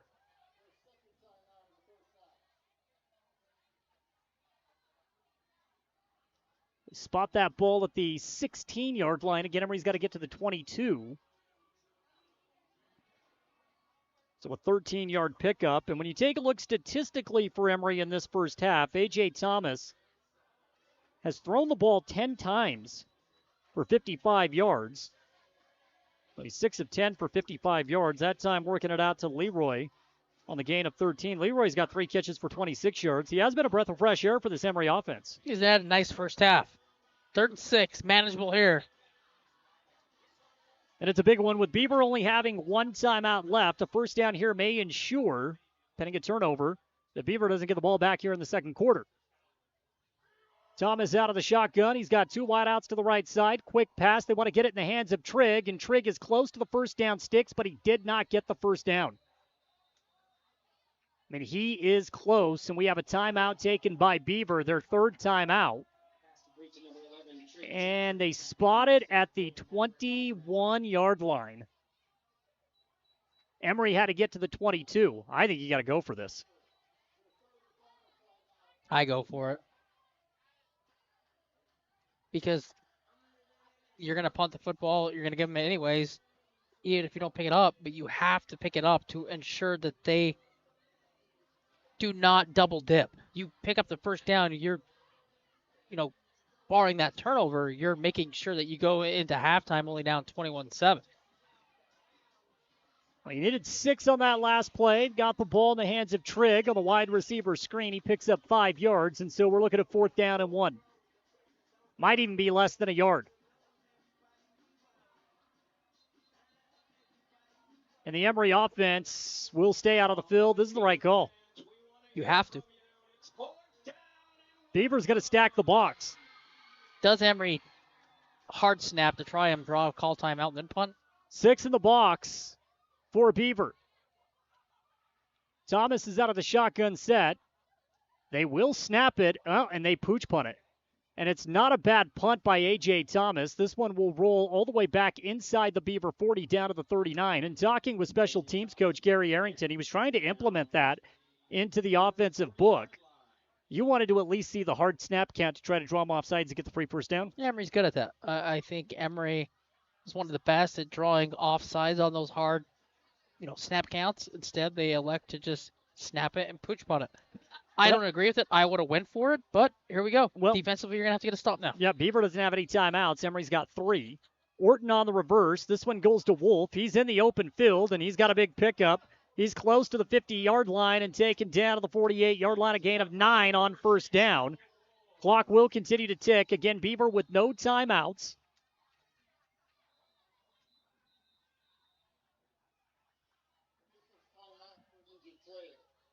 That helps. Yeah, that does. Wolf will have to come out of the game. He was slow to get up. So the officials stop the clock, and now the clock will resume. 2nd down and 1. Orton out of the shotgun. He's rolling right side, looking, wants to throw the opposite way. He's got a man open. It's Pender, caught. This one to the house. Touchdown, Beaver. It takes 2 plays to score. A 49-yard strike, and it's 27-7. 1-on-1 to the outside, and all he has to do is just flick it over the top. That's what he does. And again, a quick strike offense, 2 plays, touchdown. Exactly what Emery could not have happen. And that was a perfect toss right over the top of the defense. And once again, the speed of Dub Pender, too much for the Emery secondary. Dub Pender is a handful. And all he did is just wait for the ball to loft into his waiting arms, catch, 6 points. The PAT hits the crossbar and bounces in because, of course, it does. Everything working for the Beavers right now. The score, 28-7, 1:21 to play in the first half. Emery will have a chance to get some points when we return. Hey there, food lovers. It's Bill Hicks from Farlano's Cafe, your new favorite spot for breakfast, lunch, and dinner. Whether you're craving a hearty omelet, a fresh salad, our golden curly fries, or our mouth-watering pastas, we've got you covered. And we're open 7 days a week. So come on down to Farlano's Cafe, where every meal is a celebration. Remember, it's where the locals eat. Visit us at Farlano's, where great food and great company come together. See you soon.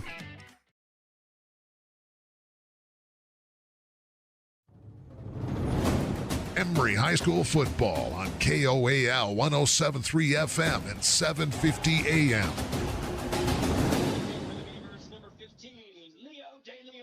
Minute 21 left to play in the first half.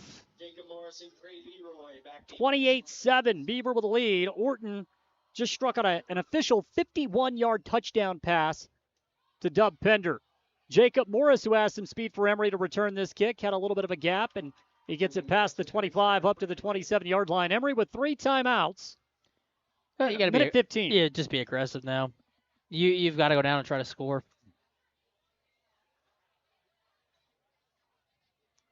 Big plays from Beaver, and that is something that Emery needed to try to limit. So there's an 85-yard touchdown on a kickoff, a 51-yard touchdown pass, and a 36-yard touchdown run. Big plays for a big team of the Beaver Beavers. Thomas out of the shotgun set, trips left side, back to pass, wants man-to-man, finds Cray Leroy. Leroy hauls in a catch on a gain of 8 to set up 2nd down and 2. Those crossing patterns have been there all night, and Emery's wide receivers have took a big hit on every single one. Leroy up to 34 receiving yards on 4 grabs. 2nd down and 2, 50 seconds to play in the first half. Clock is ticking. Thomas on the long snap is under pressure. Tries to roll right side, throws the ball away. Did he get outside of the tackle box is the question. I believe he did. The Whitecaps looking at this. They're going to drop the flag. Did he get outside of the tackle box? Well, yes. Ball did not get back to the line of scrimmage. That's the problem. So there you have it. Intentional grounding. That's going to be a loss of down for Emery, and that is another killing penalty.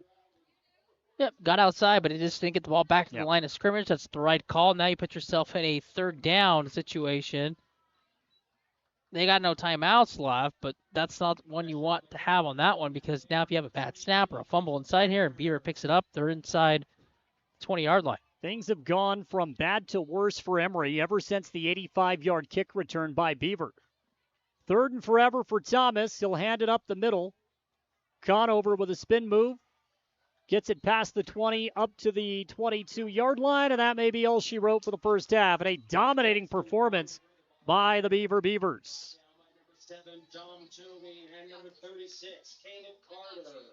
Some work to do. 4th down and 15 from the Emery 24-yard line.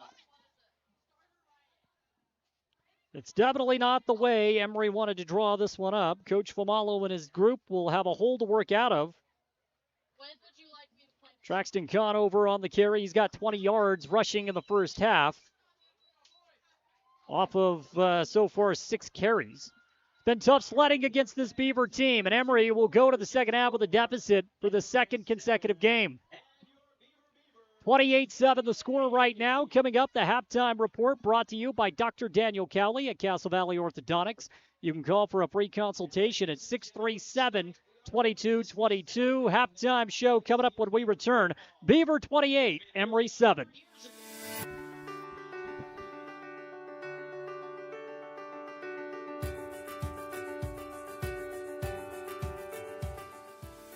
Hi, I'm Dr. Daniel Kelly, owner of Castle Valley Orthodontics. What's keeping you from having a perfect smile? We understand what you want from a local orthodontist. And here at Castle Valley Orthodontics, you'll be treated like family. Call Castle Valley Orthodontics at 637-2222 for a free consultation.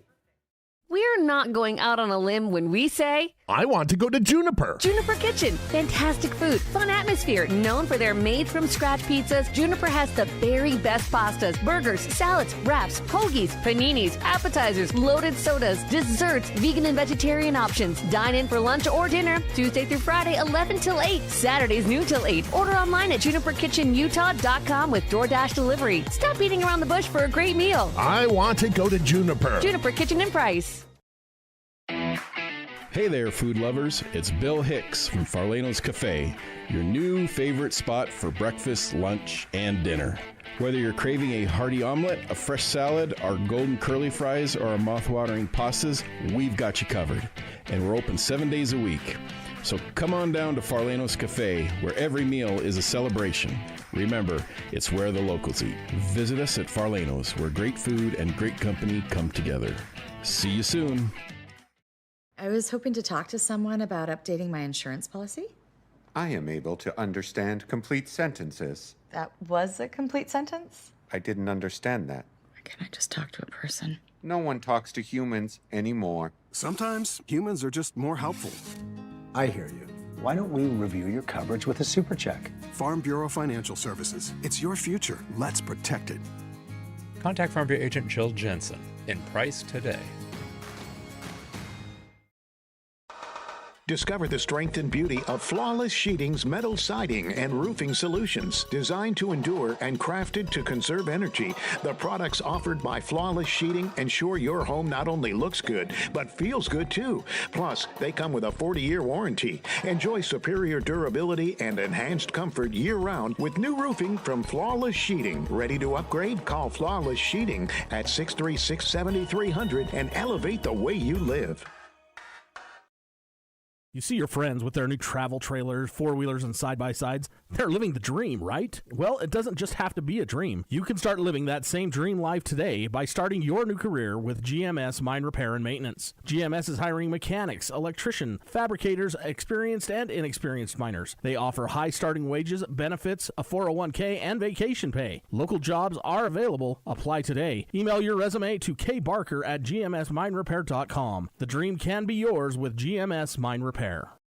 You're looking for somewhere you could be proud to work. Komatsu is looking for you. Komatsu is a leading manufacturer of construction, mining, forestry, and industrial heavy equipment. Komatsu currently has openings for seasoned welders, journeyman electricians, and MSHA certified electricians, as well as master machinists. At Komatsu, not only will your skills be rewarded with competitive wages, but you'll also enjoy benefits like a robust 401k plan. Grow with Komatsu. Go to komatsu.com or call Tanner at 636-6150.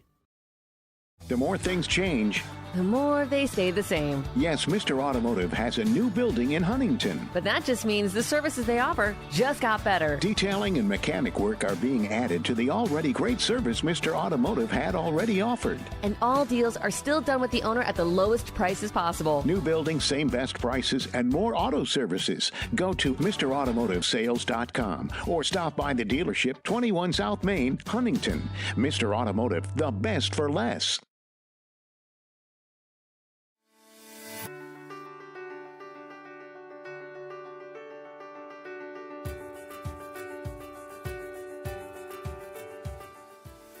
Hi, I'm Dr. Daniel Kelly, owner of Castle Valley Orthodontics.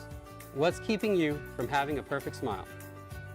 We understand what you want from a local orthodontist. And here at Castle Valley Orthodontics, you'll be treated like family. Call Castle Valley Orthodontics at 637-2222 for a free consultation. Welcome to the Emery Spartans Halftime Report, brought to you by Castle Valley Orthodontics. Call them at 637-2222 and schedule your free consultation for a smile that will last a lifetime.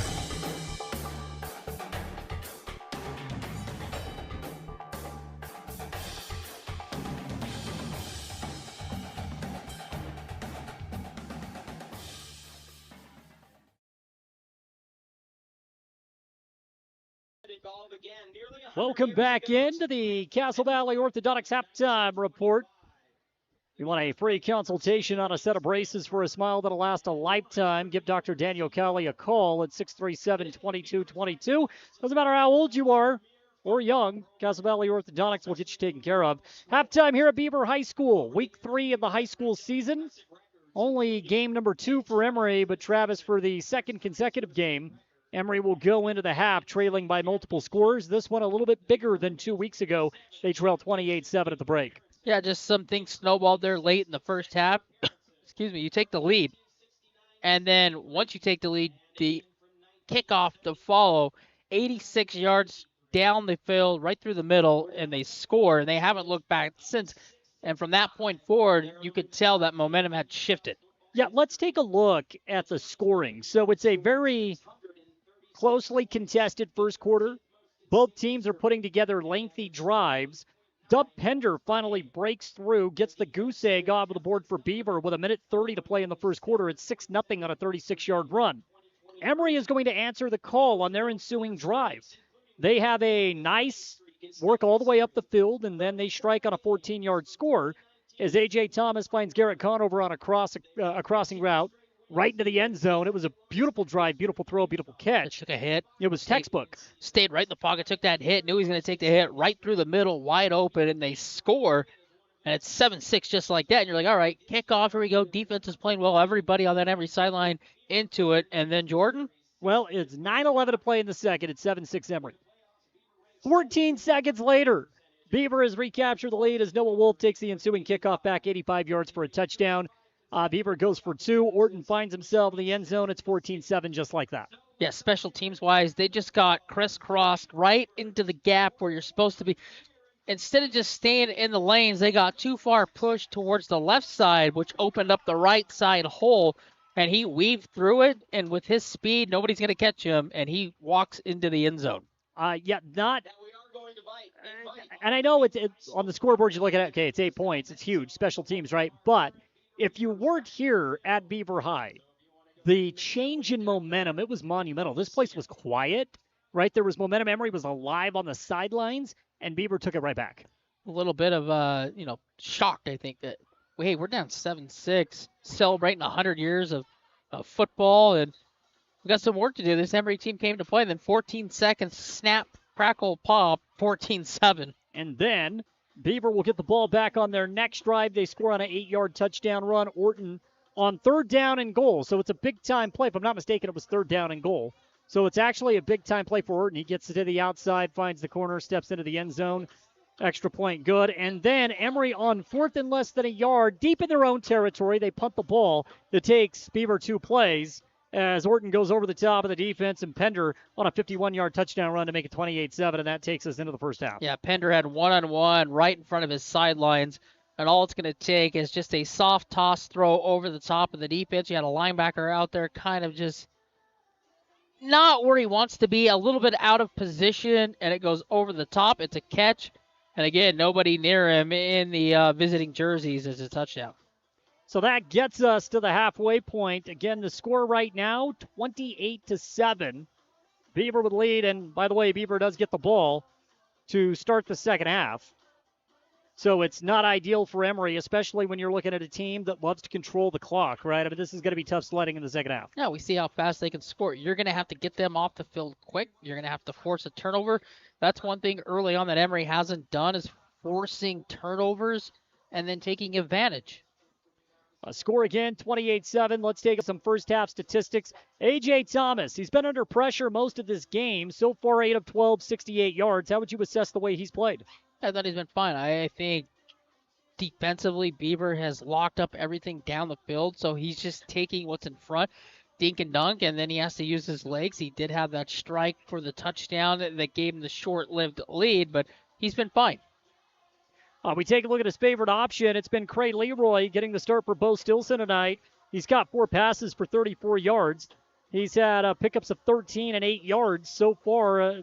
Those have been the 2 biggest plays, really, for Emery. Garrett Conover did have a 14-yard touchdown pass, but Cray Leroy, 4 catches, 34 yards. Yeah, it's been his favorite target, and he's got open. When he's had the chance to get open, these Beaver corners are really good, and they don't allow a lot of separation. So second half, you're going to have to try to take some shots down the field. I know that it's, the dink and dunk, but at some point to get back in this game, you're going to have to take shots down the field. It's just the way the game works. Yeah, do you take the top off? I mean, you have a couple of speedsters on the outside and Trigg and also Jaden Atwood, but the problem is this Beaver front is so physical that AJ is under pressure almost immediately. You don't have a lot of time. You have about 2-3 seconds at most to try to figure out what you're going to do with the football, and then the safeties, the corners, they lock everything up, and you've got to find a way to get some separation. Again, the 1 touchdown. It went to Garrett Conover on a 14-yard catch. That has been the 1 score for Emery in this game. We take a look at some of the other big numbers. A.J. Thomas has carried the ball 7 times for 30 yards in this game. Traxton Conover, he's got 6 carries for 20 yards. Garrett Conover had 1 carry for 8 yards. Gideon Meekum, 1 carry for 5. And that's pretty much the offensive numbers for the Emery Spartans. Just not a lot of chances to spring one free on the ground. You're going to have to figure out a way to do that as well. You need some kind of maybe trick play or some misdirection or something to have one of those big 25, 30-yard runs. It is halftime here at Beaver High School. Again, the score 28-7. Beaver with a 3-touchdown lead over the Emery Spartans. And we will come back in just a moment, about 3 minutes, and we'll get set for the second half. The Castle Valley Orthodontics halftime report on 107.3 FM and 750 AM.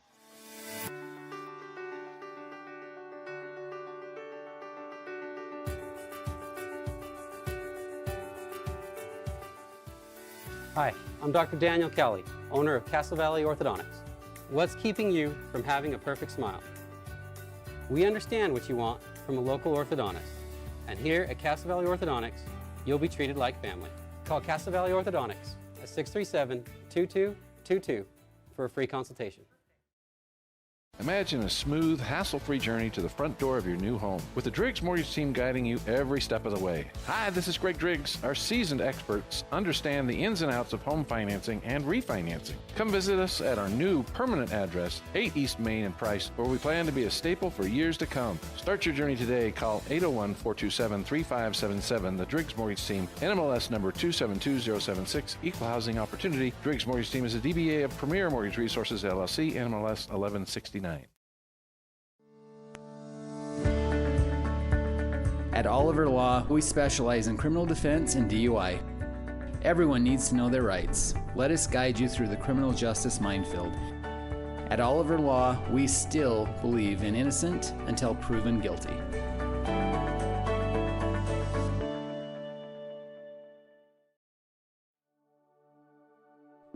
At A Perfect Smile, they specialize in transforming your smile with precision and care. From porcelain veneers and dental implants to orthodontics, crowns, and bridges, their expertise covers every aspect of general and cosmetic dentistry. Dr. Jackson and his team are here to address even the most challenging dental concerns, helping you achieve a smile you'll love. Ready for a smile makeover? Call A Perfect Smile today, 637-2100, to schedule an appointment.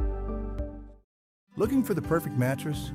We've got you covered. At Bill's Home Furnishings, we have the largest selection of mattresses in eastern Utah, including the highly rated Serta Perfect Sleeper. And when it comes to price, we're competitive with anywhere in the state.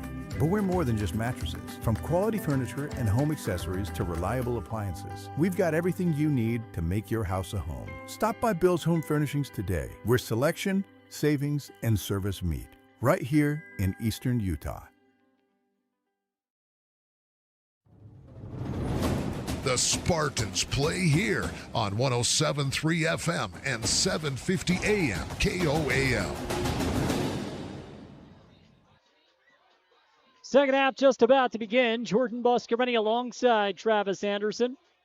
Always happy to be along with you on KOAL 107.3 FM, 750 AM. Also streaming audio at castlecountryradio.com. Streaming video on our YouTube channel, Castle Country Radio Emery. And always happy to be with you on the KSL Sports app. Great to be a part of that family as well, bringing you high school athletics, rural high school athletics. There's really nothing like it. And again, this setting at Beaver High School is electric. They love their football. The two-time defending state champs doing some work here. They lead 28-7. Emery will kick off to Beaver, and a fumble on the kickoff. Bounces off of Wolf's shoulder pads into the end zone for a touchback, so this will be the worst starting field position of the evening for Beaver. This is the most important drive to start things for Emery this third quarter. You've got to cause a turnover. You've got to get them 3 now. You've got to get the football back. Give yourself a chance to score early on in this quarter. Down 28-7. You can't allow this thing to balloon to 35-7. Davin Orton, he has been efficient and as good as advertised. Takes the snap. It's the RPO. Handoff around the end. A couple of misses on some would-be tacklers, but finally a step up before Carter gets taken down to the ground. And hard-nosed Emery play. Tyson Johnson, TJ getting the start tonight. He makes his presence felt. TJ extremely capable. Getting the start for Logan Huntington. Hope we have big Logan back relatively soon. Missing 2 key players in tonight's game with Huntington and Stilson both out. Orton throws, crossing route over the middle, pass intended for Blacker. And Blacker was not hold on to it. He was thinking 6 before he had the football, and if he catches that and tucks it, he probably has 6. Threw it right between the safety Leroy and the DB Morris. So 3rd down and 9. Beaver behind the sticks. Huge play here for Emery, as you called it. They need a stop here in the second half if they want to remain in this game. Beaver has had a couple of long conversions on 3rd and 4th down. Here comes some motion. A lot of pre-snap movement. Orton with play action is going to try to stretch the field, and he wanted to shift backwards, lost his footing, and Emery will get the quick 3 and out. That's exactly what they needed. Michael Ilijic was able to get into the backfield. He'll get credit for the sack, and it's 4th down and long for Beaver. Had to have a 3 and out, Travis. Only about 60 seconds run off the clock. You get the ball back. Talked about it. Got to have 3 and out. That's what happens, and you get a sack with the slip of the attempt to throw down the field. So 4th down and long to go. They're going to punt the football away, and Emery should get some decent field position. With the speed of Orton, when he goes to the right, stops, and looks back left, you expect a disaster because this Beaver team has so much speed. Here's Beaver's first punt of the evening, and it will take a Beaver bounce at the 40, rolls back to the 43-yard line, and that's where Emery will set up shop on their first drive of the second half. 10:30 to play in the third, 28-7. A.J. Thomas and the Spartans will come back out on the field. Yeah, we've seen Emery in that first half. They had some drives that were promising. The opening drive, they came up short because of a penalty. They scored later in the first half. Now this is a chance, a short field to put up points quickly and shift that momentum just a little bit into your favor. Moving the football has not been a problem for this offense in the 6 quarters so far that we have seen. It's finishing off drives. Yeah, it's the silly penalties and the turnovers. Here comes a reverse. Beaver was prepared for it. Caught over. Tried to hand that ball off to Giddy, who took a shot behind the line of scrimmage. He is slow to get up. A loss of 2 when it's 2nd down and 12. Giddy walking gingerly, and he goes back down to the ground, and we're going to have stoppage. I like the idea of handing that ball off to Traxton and trying to create a play around the outside, but Beaver was not fooled at all, and that results in a loss of 2 and Giddy down on the ground. You've got to try something. We talked about it. You've got to try some misdirection. You've got to try something different to, open up that defense. It's the right idea. It just didn't work out. So Emery will have the ball at the 46-yard line. Giddy's still down on the ground right now.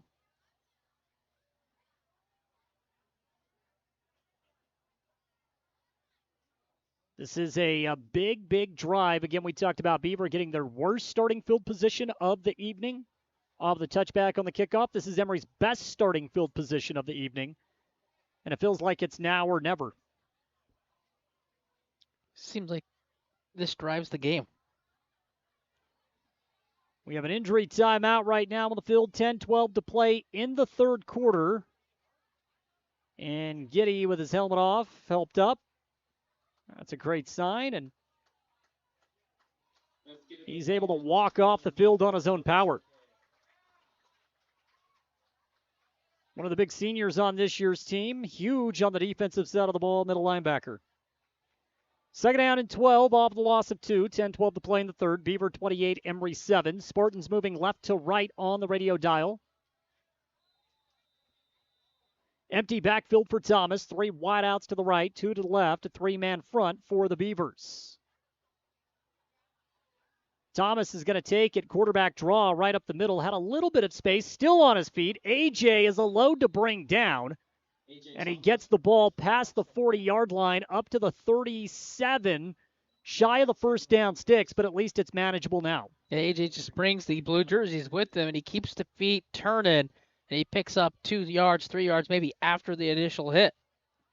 So give him another 9 yards. He's got 39 on the ground in the game. This time he's going to keep it again, and AJ will have it up for the first down, I believe. They have not signaled a first down just yet. Now they do. So AJ takes it himself on back-to-back carries.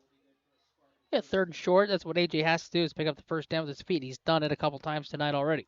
He's got 41 yards rushing. I think this is a chance now you can take a shot down the field. First down. 5 wide out set. No one in the backfield. They're going to try to buy AJ more time. 3-man rush. And now AJ able to work it across the field. And there is Lester who hauls this ball in on a gain of 5. So it's 2nd down and 5. Try to go downfield, but Lester just sits in the zone. Then it's a check down. And it's a positive play. 5 yards and 4 or 5 yards on the first down play. That's the 2nd catch of the evening for Lester. He's got 13 yards on those 2 catches. And again, Emery, Dinkin, and Duncan. As Thomas is now throwing the ball for 73 yards. 2nd down. Handoff, Conover, and again living in the backfield. It is Beaver, Garrett Wilden in on the takedown. And Emery will be faced with 3rd down and 6 as Conover lost a yard. And Marshall Williams just never got lost. Just stayed right into the zone, came down, got past the blocker, and made the tackle in the backfield. 3rd down and now 6. Big play here for the Spartans. Trips left side. They know it's 4-down territory, so a handoff to Conover, and he is close to the 25-yard line. Yep, 4th down, about 3 yards to go. First met by number 32, Jack Bradshaw. And that'll bring up 4th down.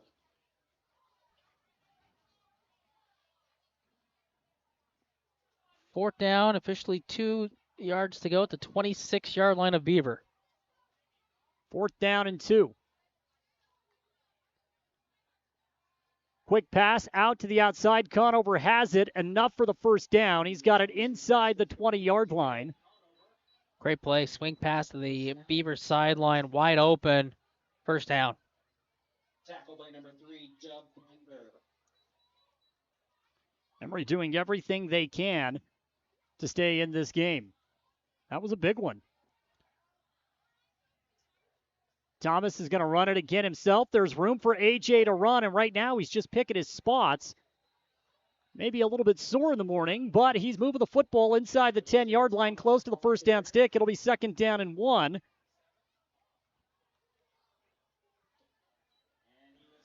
It's a powerful run. AJ using his feet again on this drive. 2nd down, 1 yard to go, just shy of the 10-yard line. 2nd and 1. This is where Emery would like to be. It's a short down situation, short yardage situation. Now an end around. We want to go to Trigg. He's going to try to stretch the outside, and question is, did Trigg even get back to the line of scrimmage? I think he might have lost a yard, so now we're looking at 3rd down and roughly 2. I just don't like that play, trying to stretch it from side to side, and all the blue jerseys swarm him. And when all you have to do, the success is right up the middle with AJ's feet.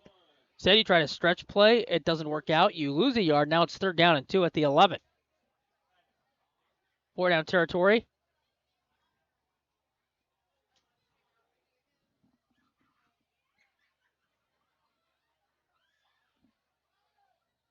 And fake the handoff, the play action to Lester, and Thomas is going to try to run it himself. I think he might have lost maybe a half a yard. Nah, he got back close to that first down stick. He's at the 10-yard line. It is going to be 4th down. They'll give him a yard. So 4th and 1 here for Emery.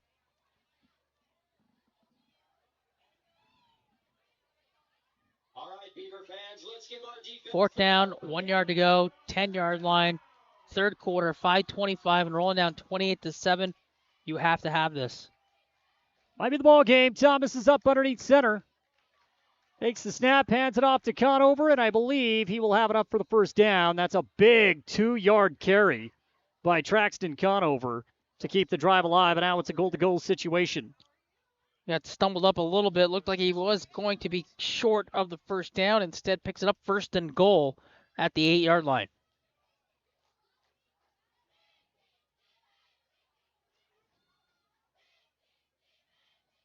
We've got one-on-one to the far side, maybe try a fade, or you're just going to try to power football.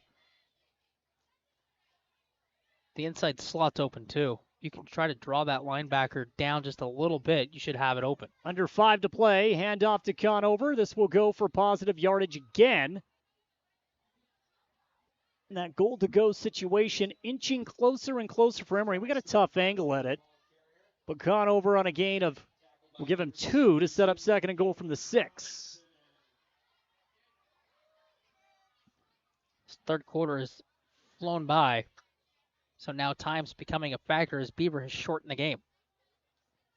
Well, the Emery offense, not a quick striking offense. That's what makes it so difficult when you fall behind. Empty backfield.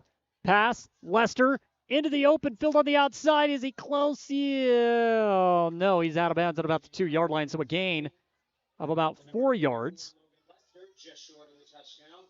3rd down and goal. Just shy, almost had it. Just ran out of room. Too much congestion over there.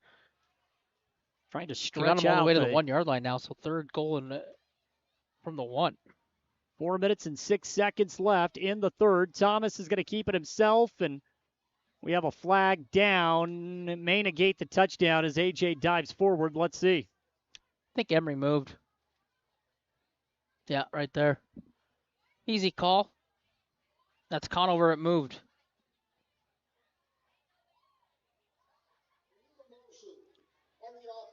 So now 3rd and goal from the 1 is going to become 3rd and goal from the 6. Problems inside the red zone once again. 2 weeks ago against Kanab, same situation where you're 1-2 yard line and you're trying to score and you can't. You come up short. Now again, the penalty. So you go from 3rd and goal at the 1 to 3rd and goal at the 6. Thomas out of the shotgun. He's got Lester lining up to the left. Emery needs 6 yards to make this a 2-score game. Thomas hands it off to Lester, and he maybe gains a yard, if that. I think he's back to the original line of scrimmage. No gain. It's 4th down and goal from the 6.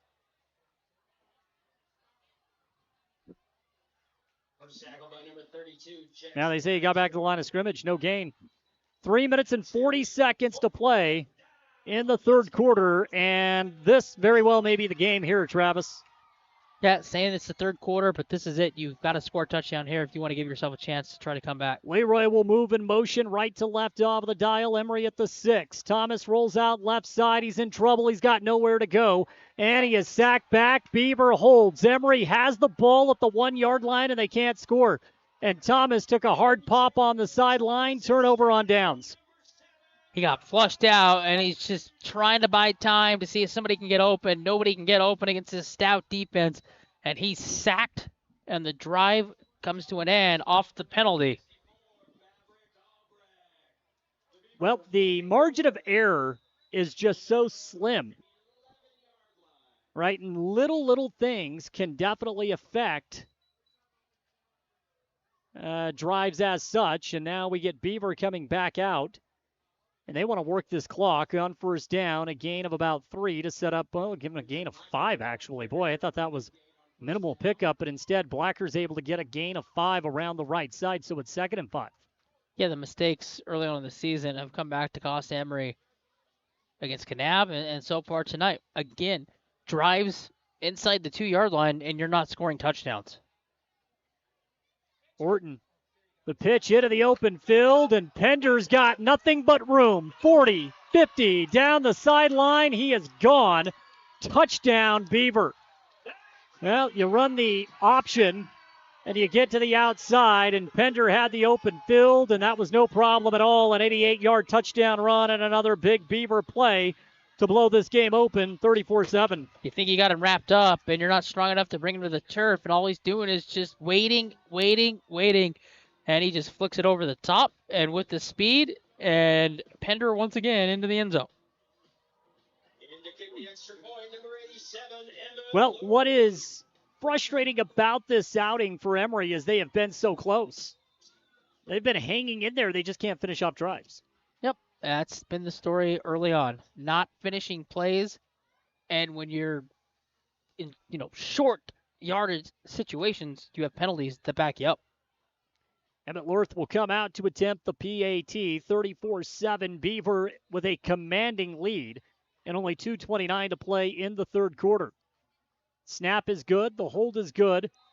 And Lurth is true on the PAT. 2:29 to play in the third quarter. Beaver 35, Emery 7 when we return on 107.3 FM and 750 AM. In the heart of Carbon and Emery counties, Quick Realty is here to help you make the right move. Experience the future of home buying with our Matterport 3D tours, giving you an immersive look at your potential home from anywhere. Meet our dedicated team of local professionals, just real people who care, walking you through every step of the way. As a Zillow Premier and Realtor.com specialist, Quick Realty is your trusted expert, handling everything from residential, commercial, and mountain properties to property management. Your dream home is just a call away. Let Quick Realty help you find it. At San Rafael Health, they believe everyone deserves compassionate and dedicated care. Whether you're looking for a place for mom, dad, or any loved one, the doors are open. San Rafael Health accepts private pay, Medicaid, Medicare, and commercial insurance, ensuring quality health care is accessible for all. Let the family at San Rafael Health take care of your family. Call today at 384-2301 and let San Rafael Health provide the care your loved ones deserve. The Spartans play here. This is Jaden Atwood, number 15. Miles Warrenson, number 52. On 107.3 FM and 750 AM KOAL. Back to the action. Kickoff. Emery on the return. And Leroy dropped the ball. He's able to fall on it, shy of the 25 to the 24-yard line, and that's where Emery is going to set up shop. They got plenty of green in front of them, Travis. Yeah, long ways to go. Promising drive comes to a halt, penalty, then a sack, and then a couple plays later, Beaver takes advantage once again of the turnover on downs, and they score quick.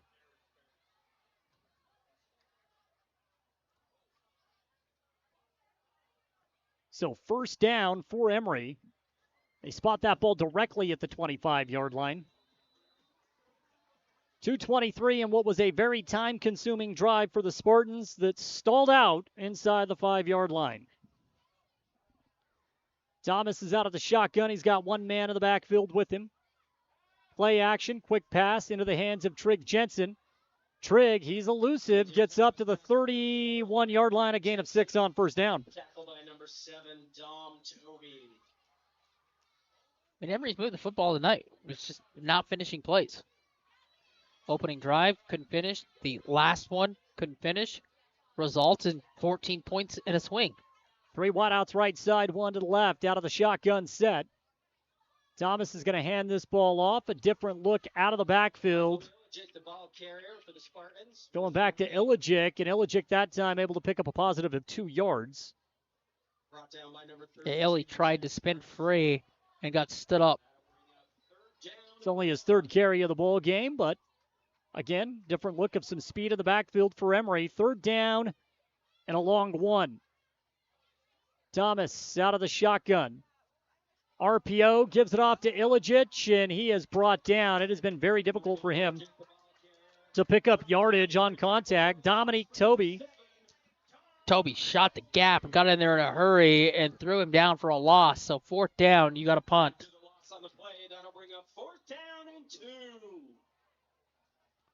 So the 2 yards that Ilijic had on the previous play, you lose it here, and with under a minute to play in the 3rd quarter, Atwood is out to boot this ball deep. 2 back to return for the Beavers, standing back at the 38-yard line. Helmet eye snap. Atwood does get a boomer away this time, and Wolf has to go all the way back and grabs it at his 20-yard line. Did Atwood outkick his coverage? Maybe so. Wolf gets to the outside, and he takes the ball nearly back to midfield on a terrific punt from Atwood, but a better return from Noah Wolf. Special teams at Beaver get down, and they stay out of the way, making sure there's no illegal block to allow that return.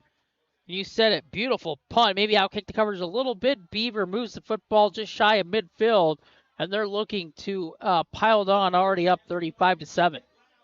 Ball just shy of the 50-yard line. 37 seconds left in the 3rd. 35-7. Beaver with the lead, and Davin Orton will come back out. He has been the maestro here of this orchestra. They continue to work quickly on the outside. It's Carter. Carter gets it to the sideline. Big pickup on first down. And this continues to be the recurring trend. Beaver around the outside. They got great speed, and they have been able to contain, lock up. They do a good job of blocking up front, and you talked about it. Once your offensive line is the dominant force that allows that speed, it allows you to get to the outside, and they've stretched the field, and they've picked up chunk plays.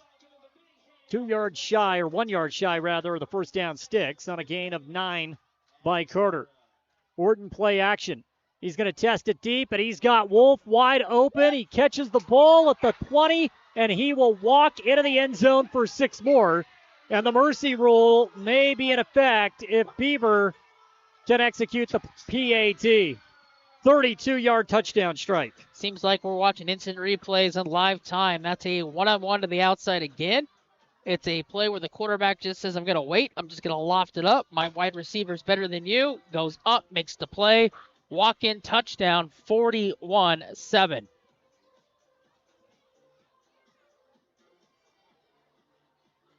That ball was just underthrown just a little bit. The defender has to come back, and once he comes back and he's off a line a little bit, it allows the wide receiver just to catch and go into the end zone. Lawrence PAT is up, and it is good.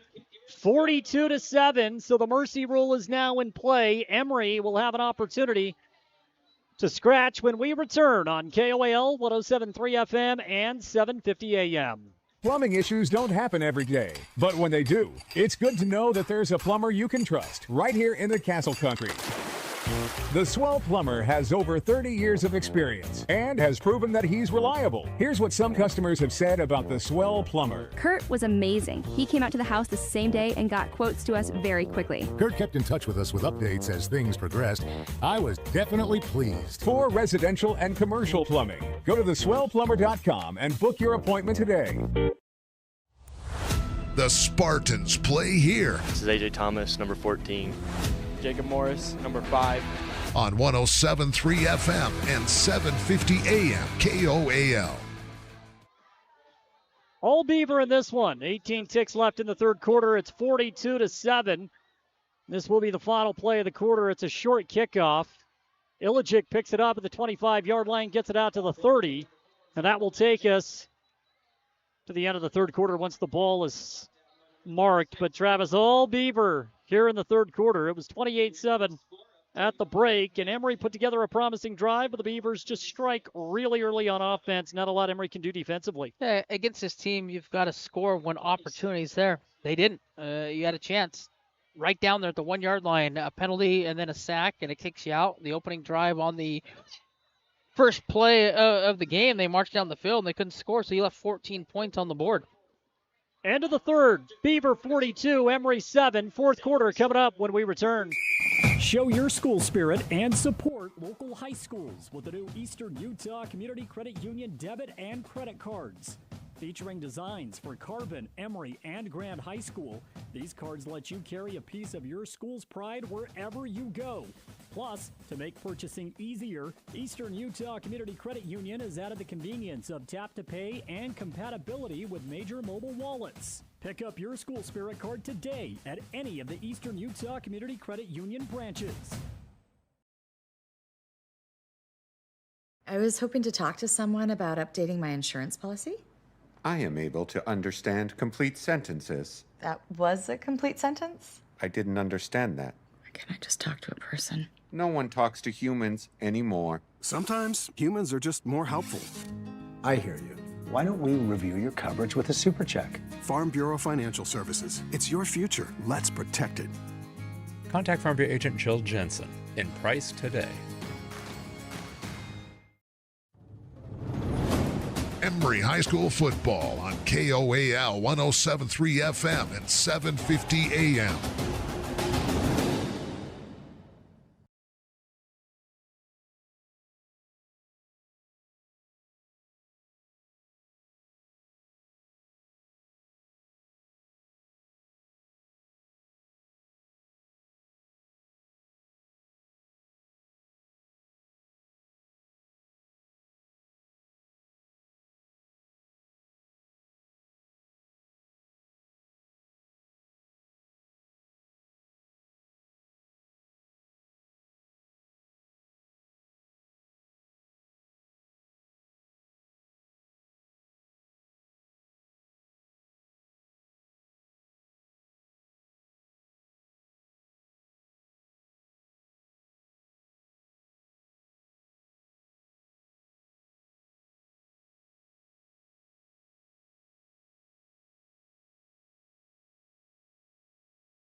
Trying to work the ball around the right side. Not a lot there for Emery. And so now we're looking at fourth down for the Spartans, a gain of 2. Once again, the direct snap, and that's 70 yards even for A.J. Thomas. Fourth down and 3 for Emery.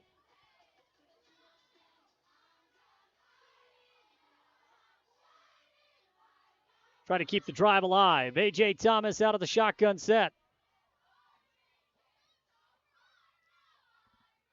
Shotgun, helmet eye snap. Thomas dives. Did he get the first down? He did. Late flag. A.J. Thomas, the ball carrier. Yardage for a first down. We do have a flag on the play. Now, if it holds, it'll be first down Emery, but something tells me this penalty is going to be against Emery. It'll back him up.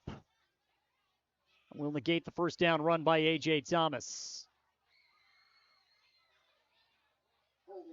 They call holding against Emery. It's been the story early on in the season. Yep. So now instead of 4th and 3, we have 4th and 13. And the Emery offense will stay out of the field with the running clock. 9:48 again. The mercy rule is in play.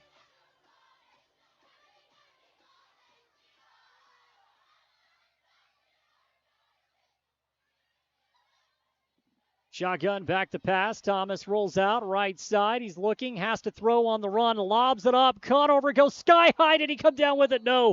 He nearly got his hands on it. Terrific effort by Garrett Conover. Thomas threw it up knowing he was going to take a hit, trying to play 500 ball. Conover couldn't corral it, but made one heck of an effort. Turnover on downs. The ball goes back to Beaver. Yeah, at the pressure, it just tosses it up there playing 500, old school in the backyard, like you said, and almost comes up with the catch. Penalty. Well, Emery's going to keep possession as another personal foul penalty against Beaver. They haven't been intentionally, you say personal foul. I know it comes with a negative connotation. They're just trying to make plays. It's aggressive play is what it is. We have the ability to watch this again on replay. And again, AJ is held up. I don't know. That's a tough call. That's iffy.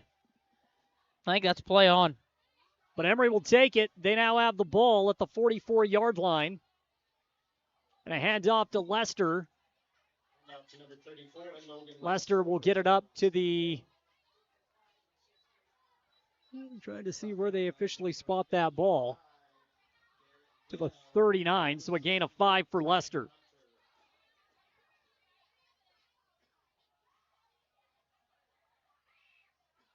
Second down and 5. 8:47 and counting to play in the game. Thomas takes the snap, handoff. They're going to go back to Logan. Logan wants to go around the outside. Now, this is definitely a change of pace back. He gets to the corner, maybe a gain of 3. And even though this game is well out of reach, Beaver well on their way to a victory. They'll get to 3-0. Emery about to drop to 0-2. If you are the Spartans, positive reps, right? You knew the first 2 games of the season were going to be tough sledding. We knew that. Now you try to work forward to something that you can build in this game against Judge Memorial, the home opener next week. Yeah, you're just looking for those positives as you move forward, and you finally get a home game next week against Judge. Third down and 3. Thomas to throw. Pocket was clean, steps up, and it should have been intercepted. Should have been a pick 6. Jax Bradshaw had a gift wrap pass, and he lets it go through his hands. So incomplete. 4th and 3 for Emery at the 37-yard line. You know, you'll take that if you're the Spartans. That's a pick 6 waiting to happen. Defense on that play by number 32, Jax Bradshaw. 4th down and 3. Emery's got to get the ball just inside the 35-yard line. We're down to 7:42 here in the 4th quarter. Hand off to Lester, and he will not get there. Shy of the 35-yard line. Turnover on downs. 2-yard run for Logan Lester, who has had a little bit more of a deeper impact on this offense. He's got 30 all-purpose yards on the game. Turnover on downs with 7:34 to play. Again, Emery able to move the football. They get it to the opposite side of the field, but it's finishing drives. That's been the problem. That's one thing moving forward. You've got to start finishing drives as we move forward next week. And now Beaver will milk that clock. Hand off to Davis Carter. Davis Carter, the ball carrier, on first down. He picks up a good 4 yards to make it 2nd down and 6. And you see how fast a game goes by when there's no stoppage. That clock already 7 minutes to play in the 4th quarter. Well, in 2 weeks, we had a chance to look at the 1A runner-up in Kanab, and now we've had a chance to look at the 1A state champs in Beaver, 2 very quality football teams. One on a neutral site, one on the road. Next week, Fonnelly home. And the other thing about the schedule for Emery,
Jazz Sorensen on the takedown.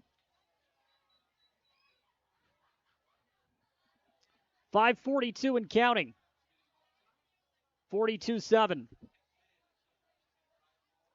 Man coming in motion, pitch going to the outside, and Beaver will have the first down and a whole lot more down the sideline and finally stepped out of bounds.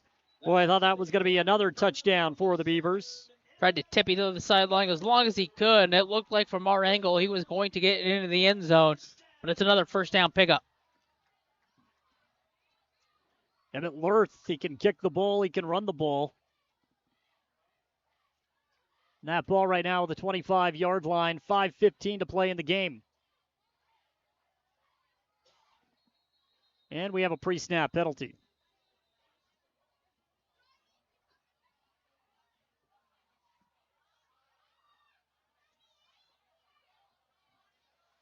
This one will go against Beaver.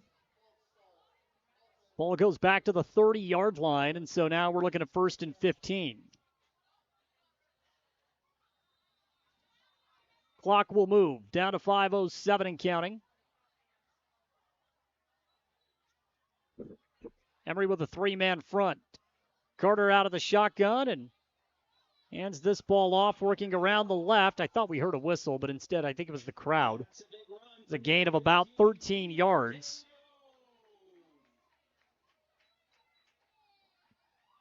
So now we're looking at 2nd down and 2. Tackled on that play by number 9, Trey Leroy.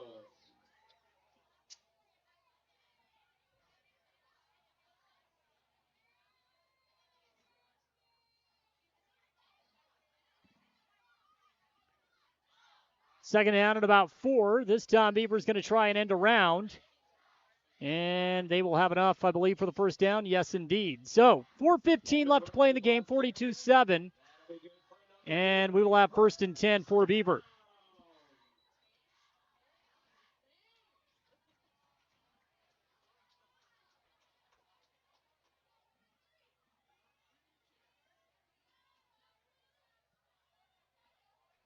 Ball is just inside the 15 to the 14-yard line. Carter is up underneath center, calls for a man in motion.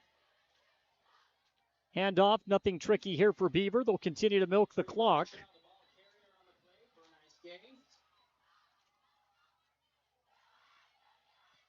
So if you're Emery, you'll go back and regroup. But again, you did see some positives here tonight in this game. I don't think there's any doubt about that. Finishing drives continues to be an issue.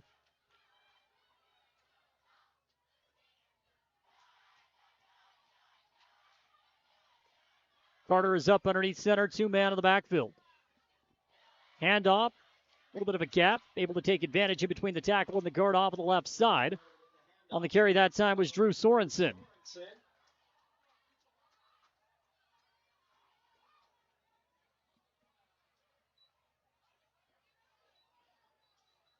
So now 3rd down and 3 here for Beaver. They have the ball inside the Emery 10-yard line right now with the 8.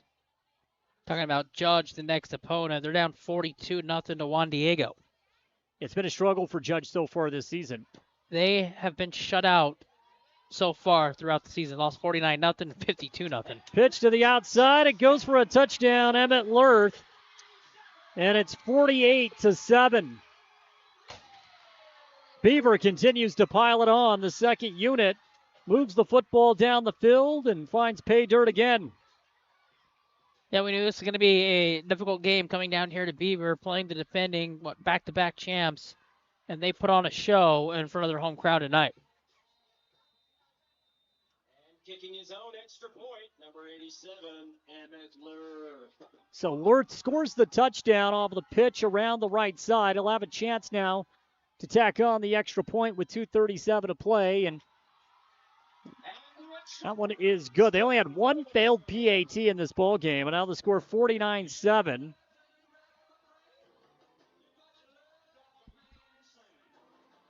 And so Emery's offense will come back out for the final 2.5 minutes before we put this one in the book. And then you can flush it, move on, and look at Judge Memorial next week. Yeah, move on quick. Get back at it next week starting on Tuesday. And then Friday against your home opener against Judge. Not too many teams have their home opener coming in September. We knew it would be a difficult start, but if you take a look at the schedule, some pretty winnable games for Emery coming up, including the Judge Memorial one, as you talked about a moment ago. They got to go at Union, home against Canyon View, at Grand, home against South Sevier, at San Juan. That'll be a tough game, and then home against Delta. I think Delta's a pretty good football team as well. Delta's really good. Of course, going to San Juan's never easy. Nope. Difficult, neutral site against Kanab, here against Beaver, and you got to go to San Juan. High degree of difficulty on that schedule. Kick goes out of the back of the end zone, so a touchback. Emery will take over at the 20 with 2:24 to play in the game. Expect to see the first unit for Emery come back out on the field. Again, these are positive first-team reps.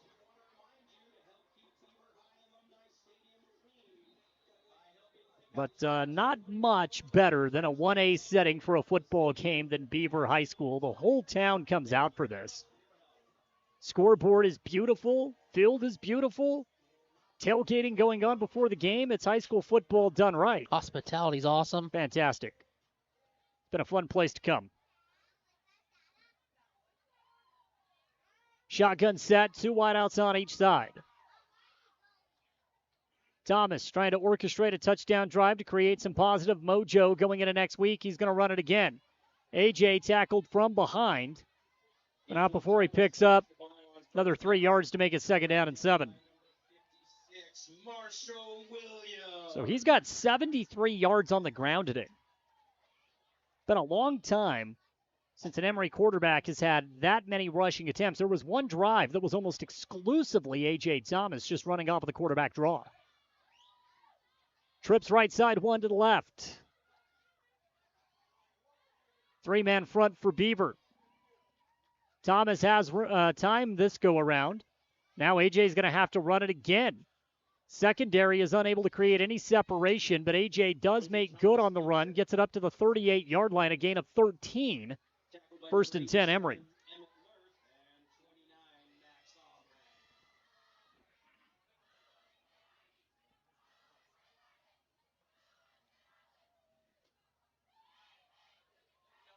Under a minute to play in the game, 1st and 10, ball at the 39. Thomas with a 4 wideout set, 1 man in the backfield to get a 3-man front here for Beaver. Shoulder high snap, back to pass. AJ's looking, dumps it off, takes a hard hit. Illegit comes up with a reception, and he gets back to the line of scrimmage. No gain. AJ is a tough customer. He has taken some big pops. He really has. Tonight, Beaver has got him every time. Every time they're in the backfield, he's on the ground. They've just popped him, and they've made life difficult. Completed a pass to 7 different wide receivers in this game. I think that's the success they're going to have throughout the course of the season. They're going to have 5-6 guys involved. 2nd and 10 out of the shotgun, back to pass. Thomas might be the final play of the game. He's flushed out of the pocket. He'll move left and once again runs the football, takes a hard pop. And A.J. is going to be sore in the morning.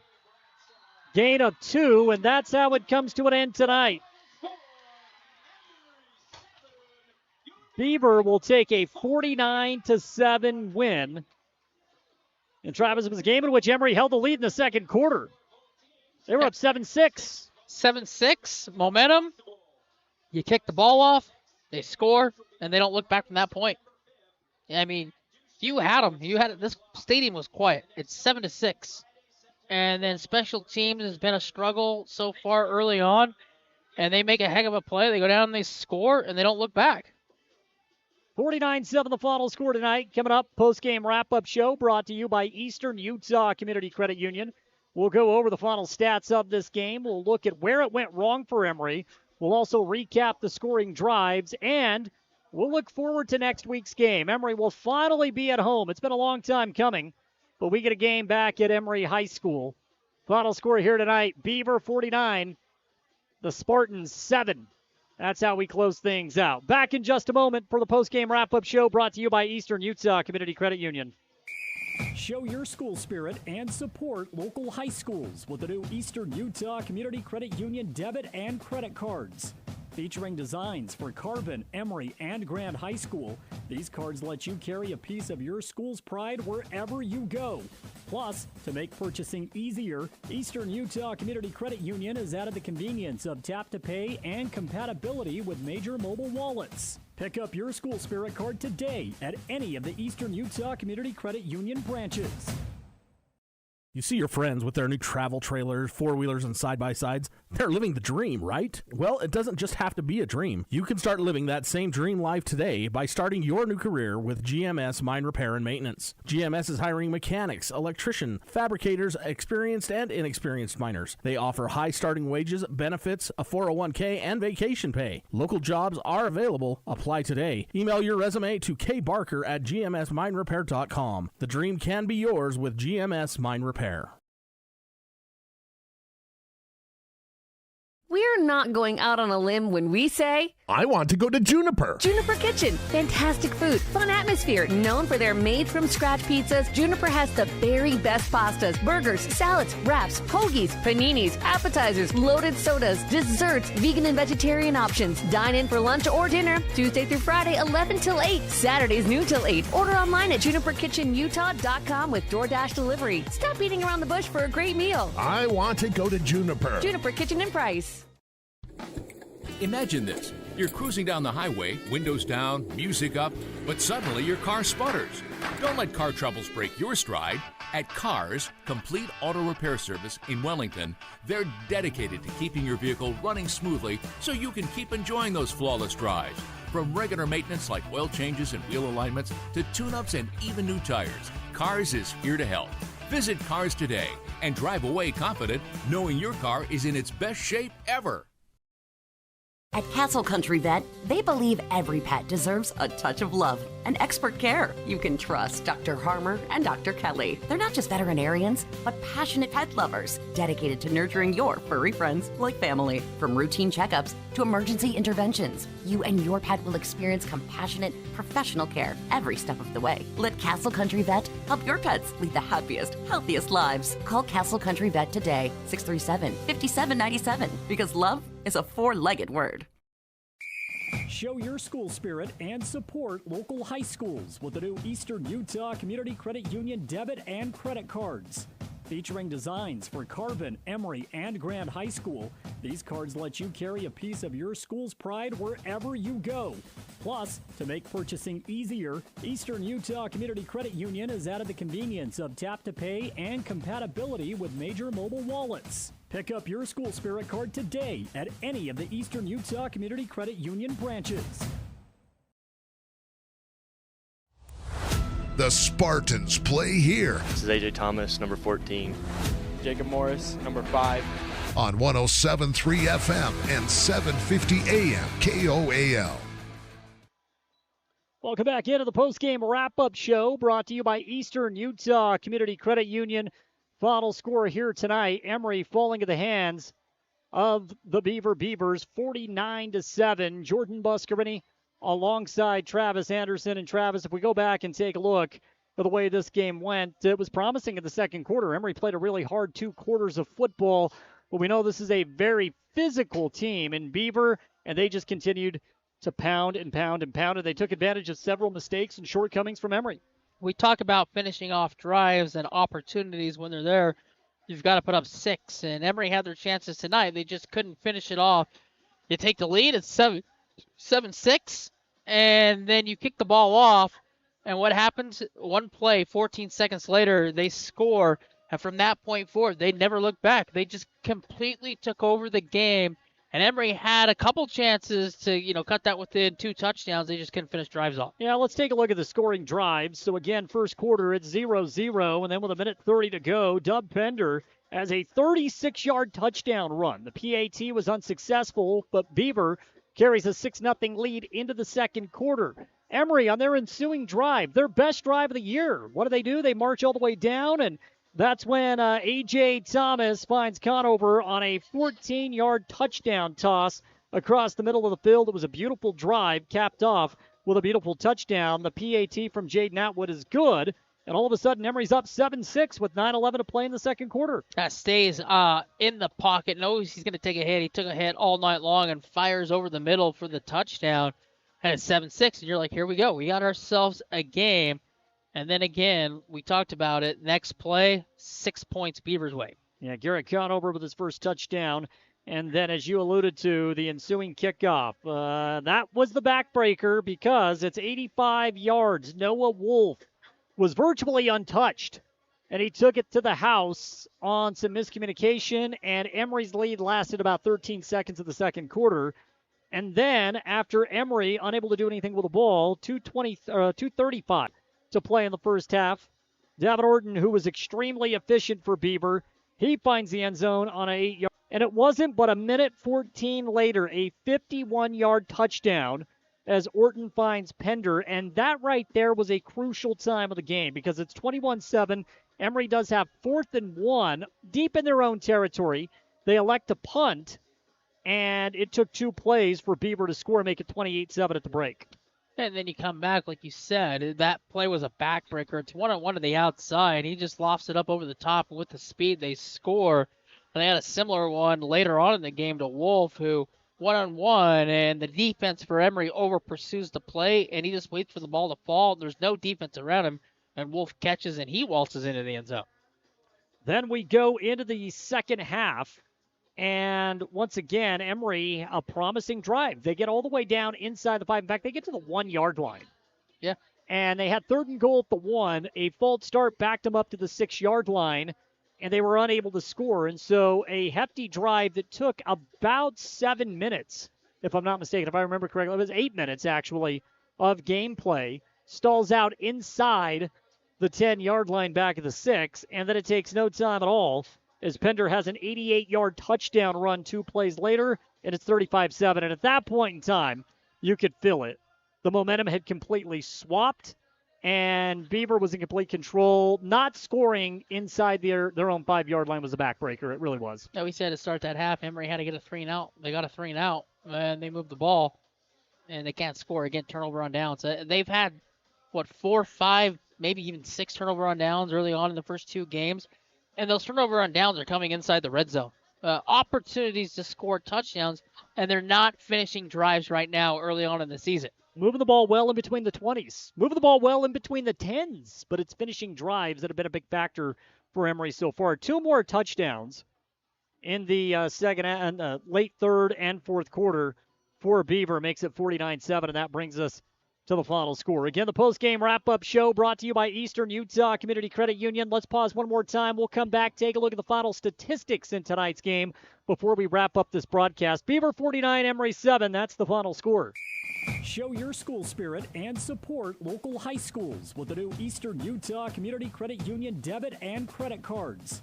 Featuring designs for Carbon, Emery, and Grand High School, these cards let you carry a piece of your school's pride wherever you go. Plus, to make purchasing easier, Eastern Utah Community Credit Union has added the convenience of tap-to-pay and compatibility with major mobile wallets. Pick up your school spirit card today at any of the Eastern Utah Community Credit Union branches.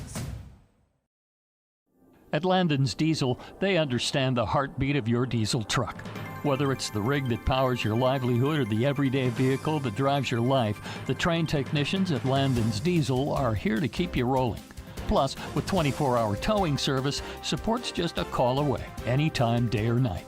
Drive into Landon's Diesel for expert care tailored to you and your truck, because when your diesel needs expertise, Landon's Diesel is always here. The more things change, the more they stay the same. Yes, Mr. Automotive has a new building in Huntington. But that just means the services they offer just got better. Detailing and mechanic work are being added to the already great service Mr. Automotive had already offered. And all deals are still done with the owner at the lowest prices possible. New building, same best prices, and more auto services. Go to MrAutomotiveSales.com or stop by the dealership, 21 South Main, Huntington. Mr. Automotive, the best for less. Transform your space with Spectrum Paint featuring PPG paint, the ideal choice for any home project. Imagine a kaleidoscope of colors at your fingertips, from soothing pastels to vibrant primaries. Whether revamping a room or adding character to your exteriors, Spectrum Paint makes every brush stroke count. Dive into a Spectrum where quality meets creativity and paint your world with us. Visit Spectrum Paint to find the perfect shade for your home today. Picture this. A sudden burst pipe, flames engulfing your kitchen. Disaster strikes when you least expect it. But fear not, because Restore Wizard of Price is here to save the day. Their team of restoration experts is ready to tackle any fire or flood emergency from start to finish. They're not just here to fix the damage, they're here to restore your peace of mind. Don't let disaster catch you off guard. Call Restore Wizard of Price, 637-9165. Restore Wizard, the magic of a fresh start. You're looking for somewhere you can be proud to work. Komatsu is looking for you. Komatsu is a leading manufacturer of construction, mining, forestry, and industrial heavy equipment. Komatsu currently has openings for seasoned welders, journeyman electricians, and MSHA certified electricians, as well as master machinists. At Komatsu, not only will your skills be rewarded with competitive wages, but you'll also enjoy benefits like a robust 401k plan. Grow with Komatsu. Go to komatsu.com or call Tanner at 636-6150. Show your school spirit and support local high schools with the new Eastern Utah Community Credit Union debit and credit cards. Featuring designs for Carbon, Emery, and Grand High School, these cards let you carry a piece of your school's pride wherever you go. Plus, to make purchasing easier, Eastern Utah Community Credit Union has added the convenience of tap-to-pay and compatibility with major mobile wallets. Pick up your school spirit card today at any of the Eastern Utah Community Credit Union branches. The Spartans play here. Hassan Grange, number 10, receiver. Garrett Conover, number 23. On 107.3 FM and 750 AM KOAL. Back to put the final touches on tonight's broadcast here on the Eastern Utah Community Credit Union postgame show. Do not forget, you can stop in and get your Emery High School Spirit Card today. Turn that boring Visa debit card into an Emery High School Spirit Card. All you got to do is stop in at any of the branch locations and tell them you want your Spartan Spirit Card today, and you can take Emery High School and your Spartan pride with you wherever you go. Final score 49-7 tonight. Beaver gets the best of Emery, who slips to 0-2 on the season. We'll take a look at the final statistics in tonight's game offensively for the Spartans. And again, it was A.J. Thomas. That was really the bulk of the offense tonight. We did talk during the pregame show with Coach John Famalo about A.J.'s ability to use his feet, and we saw it tonight as he managed to accumulate 88 yards on the ground.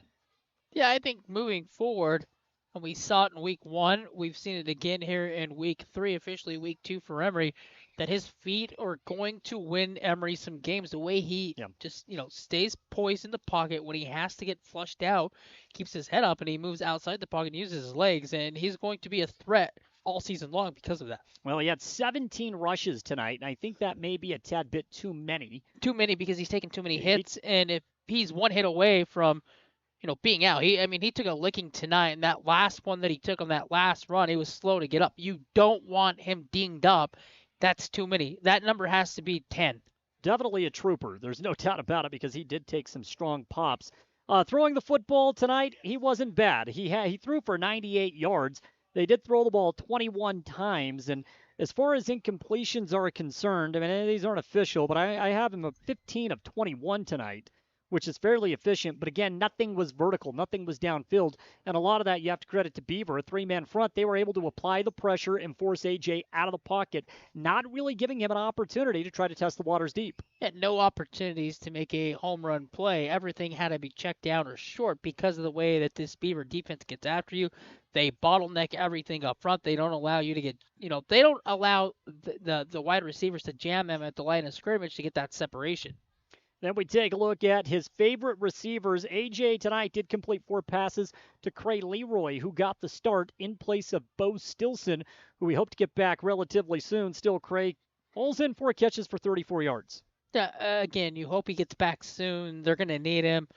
But in the meantime, while he's out, you're just going to have to go through it, see who's going to step up, who's going to make these plays.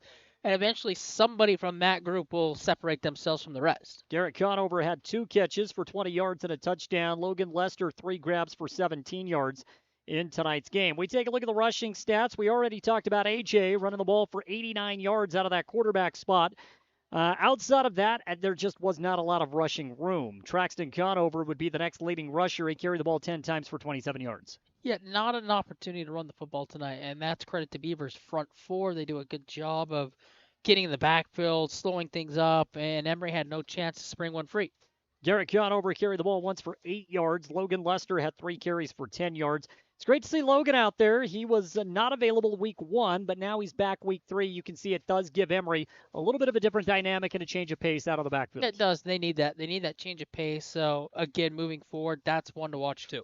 Before we close out tonight, let's take a look at some scores from around the state. Of course, this one, Beaver 49, Emery 7. How about San Juan 26, Kanab 20? Those are 2 teams now that we've seen, Beaver and Kanab. We're going to see San Juan a little bit later on in the season. The scores are somewhat comparable. I mean, you go back to that Kanab game, 45-20 was the final score, but when you take a look at some of the shortcomings that Emery had, you would think you would have that cleaned up right by the end of the season. So 26-20 in one of those common games. Millard, 41-7 right now over Parowan. Also, I got another score update on San Juan, 38-20 is now the score there. Gunnison 45-0 over Grand. The last score update I got on our sister station, Carbon Ogden, was 43-7 Ogden. That game right now on KRPX 95.3 The Peak. Also on YouTube at Castle Country Radio Carbon. So there's some scores from around the state of Utah. Of course, we'll have a full recap of this one coming up on Castle Country Radio. And don't forget, you can go back and watch the archive version of this game. Next Wednesday, we'll catch up with Coach John Famalo on KOAL's Drive Time Sports. We'll get his thoughts on tonight's game and start previewing next Friday's home contest. Finally, home at last. First week of September. Emery gets to welcome in the Judge Memorial Bulldogs. Live coverage will begin at 6:30, and kickoff will follow at 7. Final score on this one tonight, Beaver 49, Emery 7. For Travis Anderson, I am Jordan Buscarini. And as always, go Spartans.